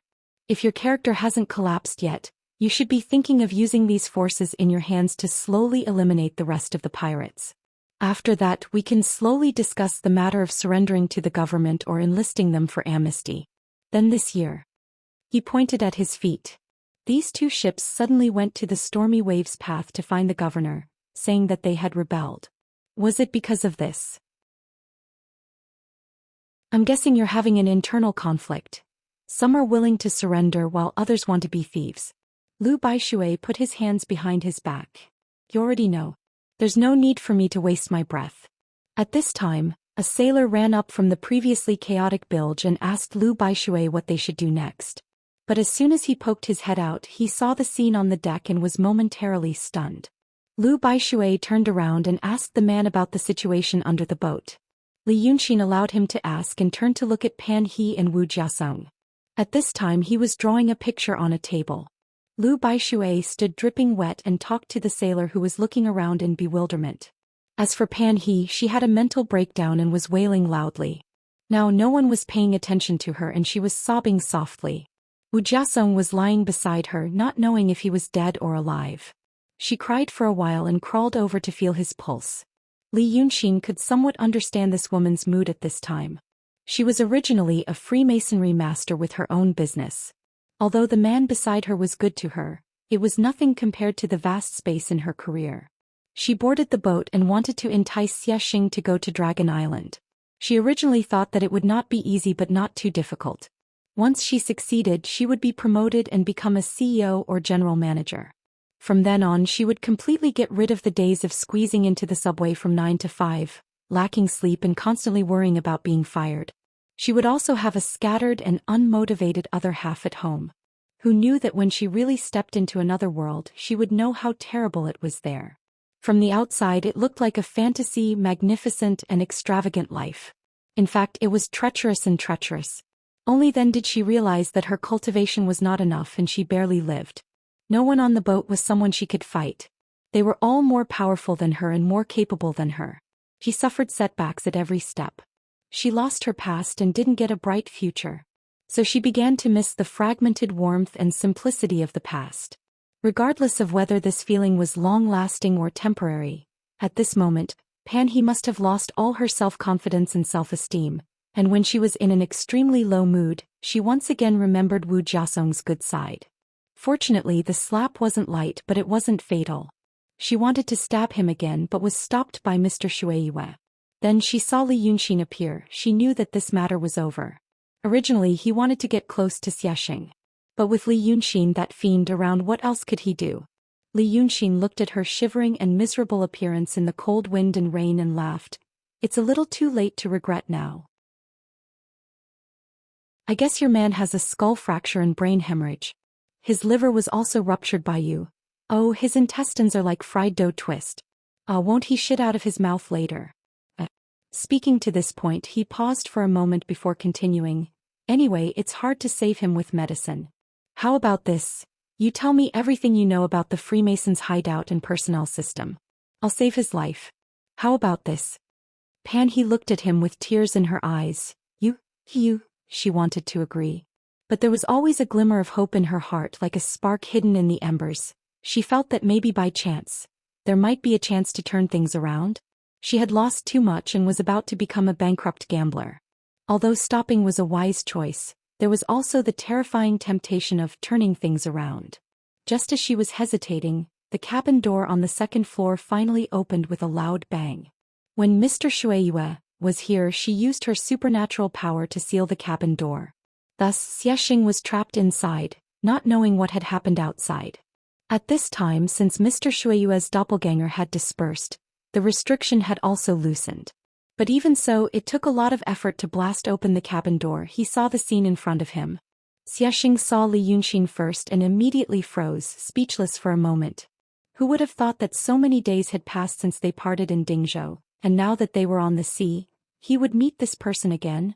After being stunned for 2 breaths' time, he forcibly suppressed the fluctuating expression on his face. Standing at the cabin door, he cupped his hands together like a hoodlum. I didn't expect to meet you here again. Really? But Li Yunxin pointed a finger at him. Xianxia's expression and movements immediately froze on his face. His body had completely left his control, turning into a clay statue. I'm very unhappy with you now. You can stand as punishment first. Li Yunxin glanced at him, his gaze once again landing on Pan-hee. You played with this guy for an entire night. In the end, after using a medicinal dregs to heal you, you still have to dig it out of your mouth. It really makes me sad to see this. Since you can't decide whether or not to save your man, then ask him himself. As he said this, he suddenly flicked his finger. At the tip of his finger, a golden pill flew into Wu Jiasong's mouth with a whoosh. Wu Jiasong was unconscious, his mouth tightly shut, so his teeth were all shattered. But what was surprising was that the moment the teeth shattered, not even the dregs splashed out, they grew back as if in a mirage. Not only the teeth, but the bruises and blood on his face that had been caused by the collision also healed. His skin was as smooth as a baby's.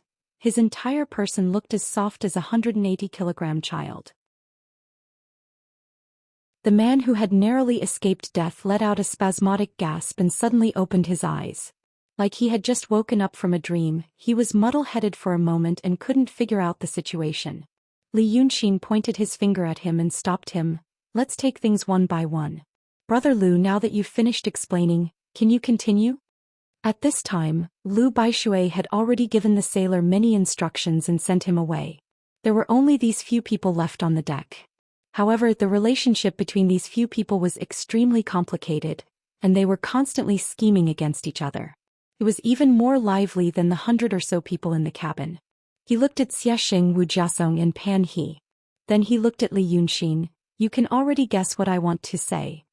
As for you saying that I am a human trafficker, Before I kidnapped people, I asked them all.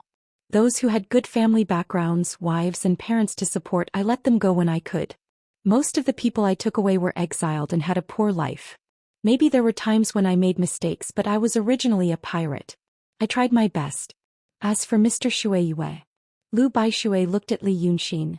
According to my understanding of him, he is a man of his word. Even if he is a demon, he is not a demon that eats people. Li Yunxin stopped writing and listened to him. After a while he looked up at him. That's it? Lu Baishui sighed. That's it. Huh? You are saying good things about him in front of me. Brother Lu, you are really brave. I'm just telling the truth. If you are angry because of this, you can kill me to vent your anger. But my brothers on the ship don't know. I have already told them. If I die, I will still send you to Aquarius Bay. Brother Li, you can rest assured. Li Yunxin clicked his tongue and shook his head.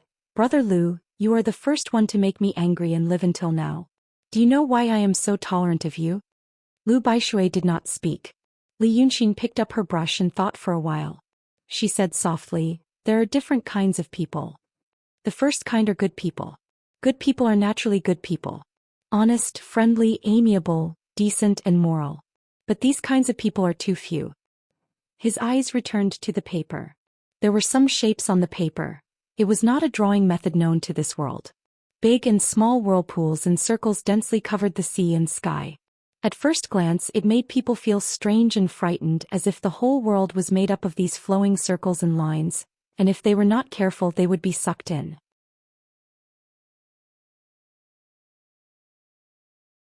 Chapter 620. Lu Baishui frowned suspiciously. He didn't know why Li Yunxin suddenly talked about good people. He wasn't young and naive. In fact, because of his special background, he knew that there were almost no good people in this world. Almost everyone did things for the sake of profit. Even those who preach about benevolence, righteousness, and morality, and seem to practice what they preach, might not have the opportunity to do evil. So he gave up thinking about what was good and bad and just did things. He was like this. His brother Li didn't hesitate to kill people, and he was a demon. Did he really believe in good and bad? He was confused and couldn't understand. Just like how he couldn't understand what was the deeper meaning behind he is prettier than me, and I am uglier than him. He heard Li Yunxin say, the second type are ordinary people. Ordinary people and good people don't look very different. But ordinary people will do evil when they have the chance. But if they don't have the chance, they won't create the chance to do evil. There are many of these people in the mortal world. But in the cultivation world, in the demon world, and even among the mortals I have met, they are rare. He added a few more strokes on the scroll and glanced at Pan He. The third type are bad people. For example, this woman. She's like ordinary people usually. But the difference is that ordinary people have the chance to do evil, and they know their limits. One person found a shop door open and ran in to steal a few things. But they know their limits and they don't dare to hire more people and empty the whole shop. But this woman can do great things and do great evil. So she is a very, very bad person. Pan He shrank back. She glanced at Wu Jiasong and then quickly looked away. Lu Baishui didn't know what he meant by this. But at this point he still smiled faintly and said, shouldn't the third type be evil? Bad people. Li Yunxin smiled. In my world, how can they be considered bad people? Real bad people don't treat people as people. They only treat them like plants, and they don't feel guilty when using them. This woman was still far from being an evil person. That person is the real villain. After saying this, he pointed at Xianxia. There are many people like him. Cultivators and fiendish demons were mostly of the fourth type. I don't like any of them. Lu Baishui thought for a moment. Then which one am I? You're somewhere between the first and the second. Li Yunxin narrowed his eyes and looked at him. People like you are hard to come by in my world. You've lied to me the first time and the second time, so much so that I can't bear to kill you to vent my anger. Thinking, there are so many bastards in the world and the world is dark and gloomy. People like you and old Lu are the only light I can see. It would be a pity to kill you. Although I'm also a bastard, I'm also a person who loves beauty. Even if you aren't a good person, who wouldn't like a good person? Lu Baishui was silent about this evaluation. When he met Li Yunxin for the first time, his evaluation of Li Yunxin was probably the first type. A rare, talented and gentle person. But later he found that his appearance began to change, and it became more and more beyond his imagination. At this moment Lu Baishui didn't know how to evaluate him. He was a fiendish demon. And a fiendish demon among fiendish demons. It was hard to comment on the standard of using people. Now he talked about the difference between good and evil and said that he was a good person. What did he want to do? Just because he was a good person, he wouldn't make things difficult for him, right? But just as this thought came to his mind, he heard Li Yunxin say, I realized this when I saw this bastard and this evil person together tonight. I really can't bear to kill you. It's like when I'm admiring flowers and my hand is pricked by thorns, but I can't bear to crush the flowers.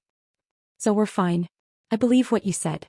When we arrive at Aquarius Bay, I'll go see where you met Shui Yu and see what kind of people she needs, and then I won't bother you anymore.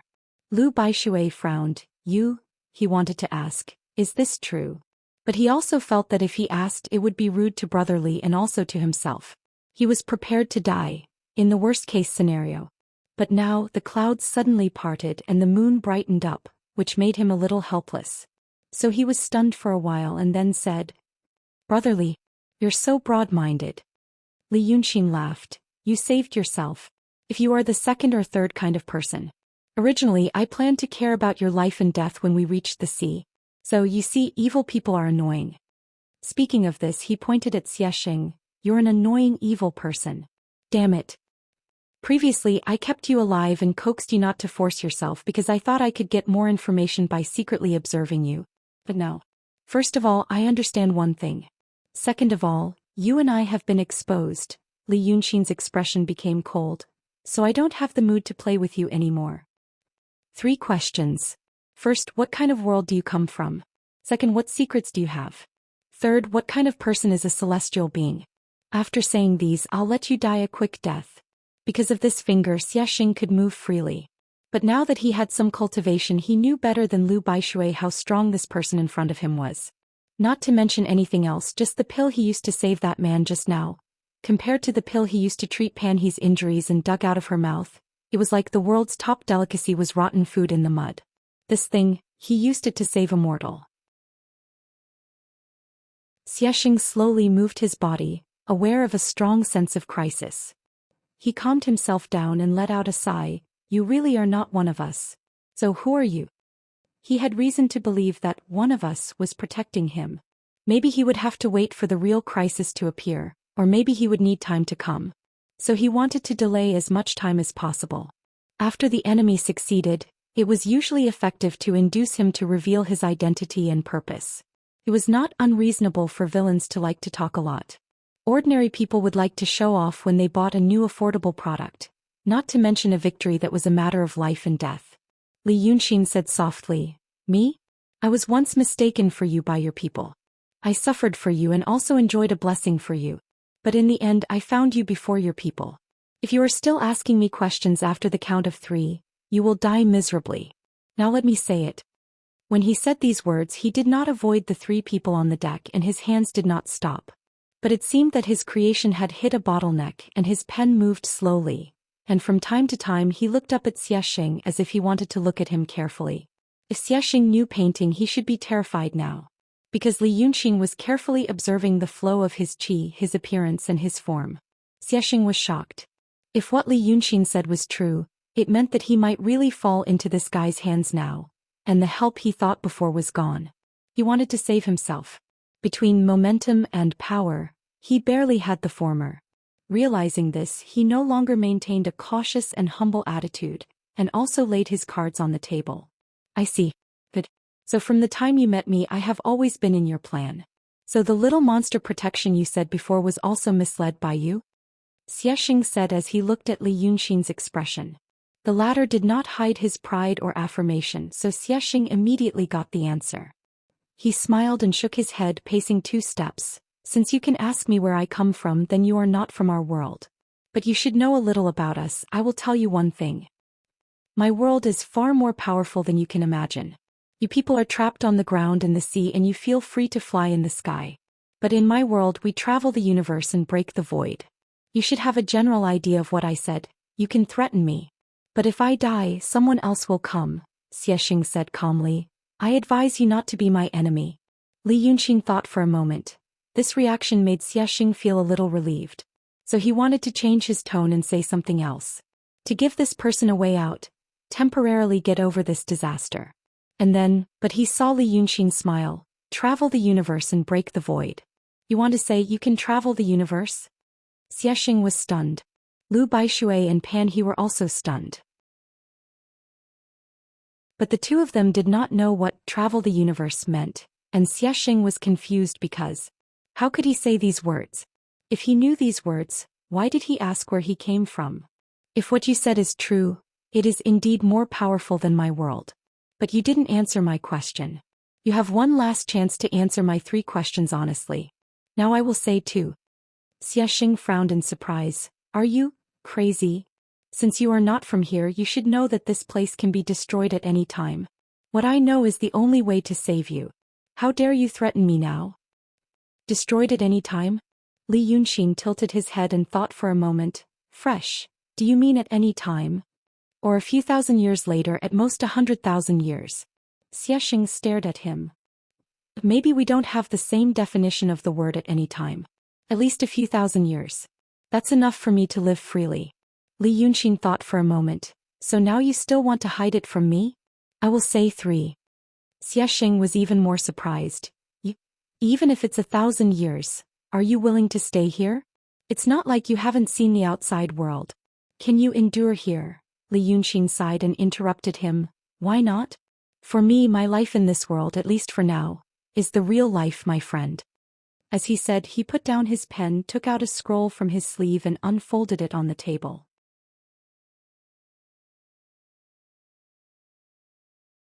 Chapter 621. The 3 mortals didn't dare to look at the painting on the table. However, Xiaxing could look at it. It was a long scroll. On it, there were some childish images drawn on it, and there were also names marked on top of their heads. If he didn't see it wrongly, the name of the scroll should be, Visiting the Zoo on a Sunny Morning. Then Li Yunqing frowned slightly and gestured with her fingers on the drawings one by one, as if she was trying to find the one she wanted. She muttered without rhyme or reason, I know you. You're the same as me. You have a different background, so you naturally have a sense of superiority. You should be the center of your life. In your eyes, you are the main character of this world. Of course, what's worse is that this is the truth. You hid in the mountains for so many years, and every misfortune turned into a blessing. Even now you are still growing. You are so talented and you reached the emptiness realm in just 10 days. I still have many plans for the future. Even now, I am still thinking about what to do and what to do next. It's hard to feel hopeless, and I don't believe what will happen to me. At this point, Li Yunqing's finger stopped on the painting and pointed. Found it. Mermaid sex. Good. That's it. Then he raised his head and looked at Xiaxing, whose brows were tightly furrowed, as if he was still trying to guess what Li Yunqing wanted to do and what tricks she was going to use to deal with him. Now I will say 3. He knocked on the scroll with his finger. A gust of demonic wind suddenly rose from the table. A huge body quickly formed in the demonic wind. It looked like a 3-meter-tall strong man. Its upper body was that of a human and its lower body was that of a fish. However, it only looked like it. Its face was ferocious and dirty, as if its skin had been peeled off and was covered with slimy mucus. Its body was also covered with mucus, but there was also something else that seemed out of place. Barnacles. Barnacles were recognized by people who lived by the sea. Small, sharp-edged things that were thickly spread over the rocks and under the bottom of the ship. If someone accidentally brushed against the rocks covered with barnacles, their skin would be torn open. Now the body and tail of the segmented mermaid were covered in this stuff. They were densely packed like the scales of dragons. However, the scariest part was where the human body and the fish tail met. There was actually a long, protruding crevice in what looked like a person's crotch. As soon as the beast appeared, Li Yunqing drew a circle in the air and restrained it. It rolled and howled in the circle as if it was suffering great torture.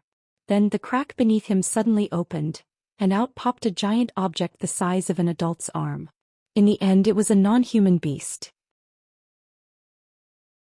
Even that thing was covered in barnacles, barely concealing the bulging veins on it, so it wasn't too shameful. Li Yunqing had suddenly released such a monster. For a moment no one knew what he was going to do.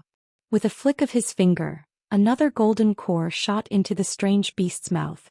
Instantly, a deafening shriek numbed everyone's eardrums. The monster's body expanded even more after receiving the elixir's power. With bright light shooting out from its eyes, it stared at Pan He on the deck and stuck out its stinky red tongue, wanting to grab her in its arms and squeeze her dry. Pan He had been ravaged by Xianxia before, and the scene was still vivid in her mind. Now seeing the thing on the strange beast that was as thick as her thigh, she was so frightened that she even forgot to cry. However, Li Yunxin only snorted coldly. He waved his hand. The invisible barrier that was trapping the strange beast suddenly expanded, trapping Xianxia within it. Even though Xianxia didn't know what Li Yunxin was going to do, he knew that this horrifying strange beast wasn't a good one. Golden light flashed in his hand and 12 light swords appeared around him. While flying to the side, he shouted at Li Yunxin, "What are you doing?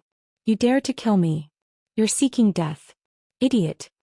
However, the merman wasn't interested in Xianxia at this moment. His horrifying face was pressed against the seal. His thick and hideous arms were about to tear the seal apart as he pounced on Pan He. One of the fish's tails was flapping loudly, and the giant creature was also swaying wildly behind the restrictive spell. It was so frightening that one felt like their liver was going to explode. Li Yunxin ignored it. Instead he looked at Lu Baishui, who was dumbfounded. "Brother Lu, this thing is called a merman.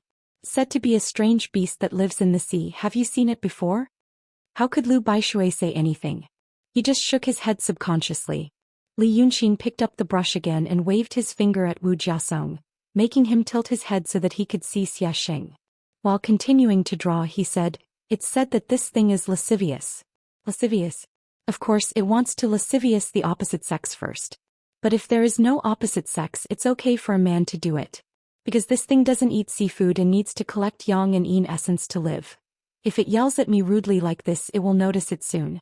At that time, ha ha ha. Hearing this, Xiaxing's hatred was about to burst. He raised his voice and yelled at Li Yunxin, "Idiot! Do you know what it means if you kill me?" "No one will know in 1,000 years. But Li Yunxin smiled at Lu Baishui. "Brother Lu, listen to this. A man shouldn't think too highly of himself. He acts like the world will be destroyed without him. Don't you hate him?" Saying this, the merman stopped roaring at Pan He. This kind of strange beast was naturally sensitive to spiritual power, and it knew that the barrier in front of it was not something it could break. Suddenly turned around and stared at Xianxia. Xianxia was startled and flicked his fingers. 4 flying swords shot out with a buzzing sound. The strange beast didn't dodge but took the 4 swords. Not even a scratch was left on it. Instead, the golden swords turned into spots of light. This could only mean there was a huge gap between them. Seeing this, Xianxia was stunned. Knowing that there was no other way, he finally yelled, "Fine. Take it first, I'll talk." Li Yunxin finally turned around and looked at him. After 2 breaths of time, when the merman was close to him, he sighed, "If you were so smart, why did you come?" Xianxia heaved a sigh of relief. "Get it out of here." But Li Yunxin laughed. "But it's too late. As you all know, I'm an honest man." His face turned cold. "Enjoy the feeling of being used as a tool." Before Xianxia could say anything, the merman's huge body suddenly pounced over and hugged him.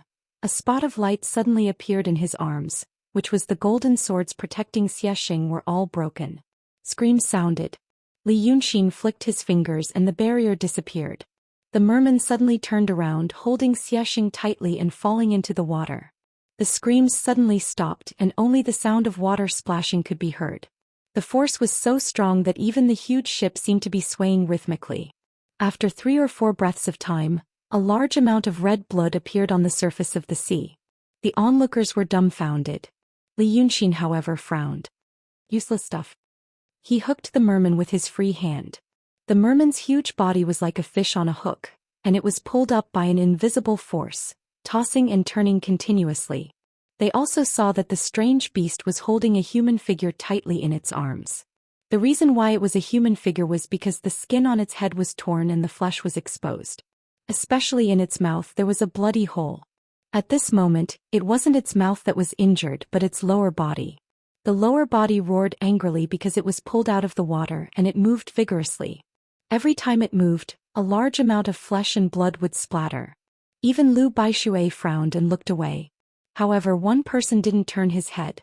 Instead, he stared at the merman, and the light in his eyes seemed to be even brighter than the merman's. It was Wu Jiasong. Xiaxing had reached the emptiness realm, but he still had the strength to speak. Well.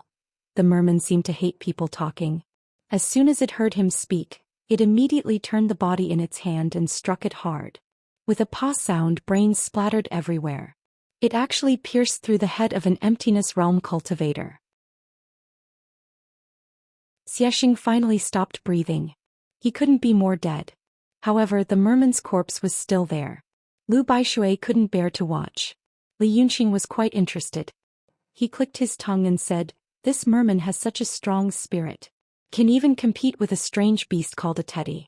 Wu clan's shopkeeper, do you feel better watching it?" Wu Jiasong was frozen, so he couldn't say anything.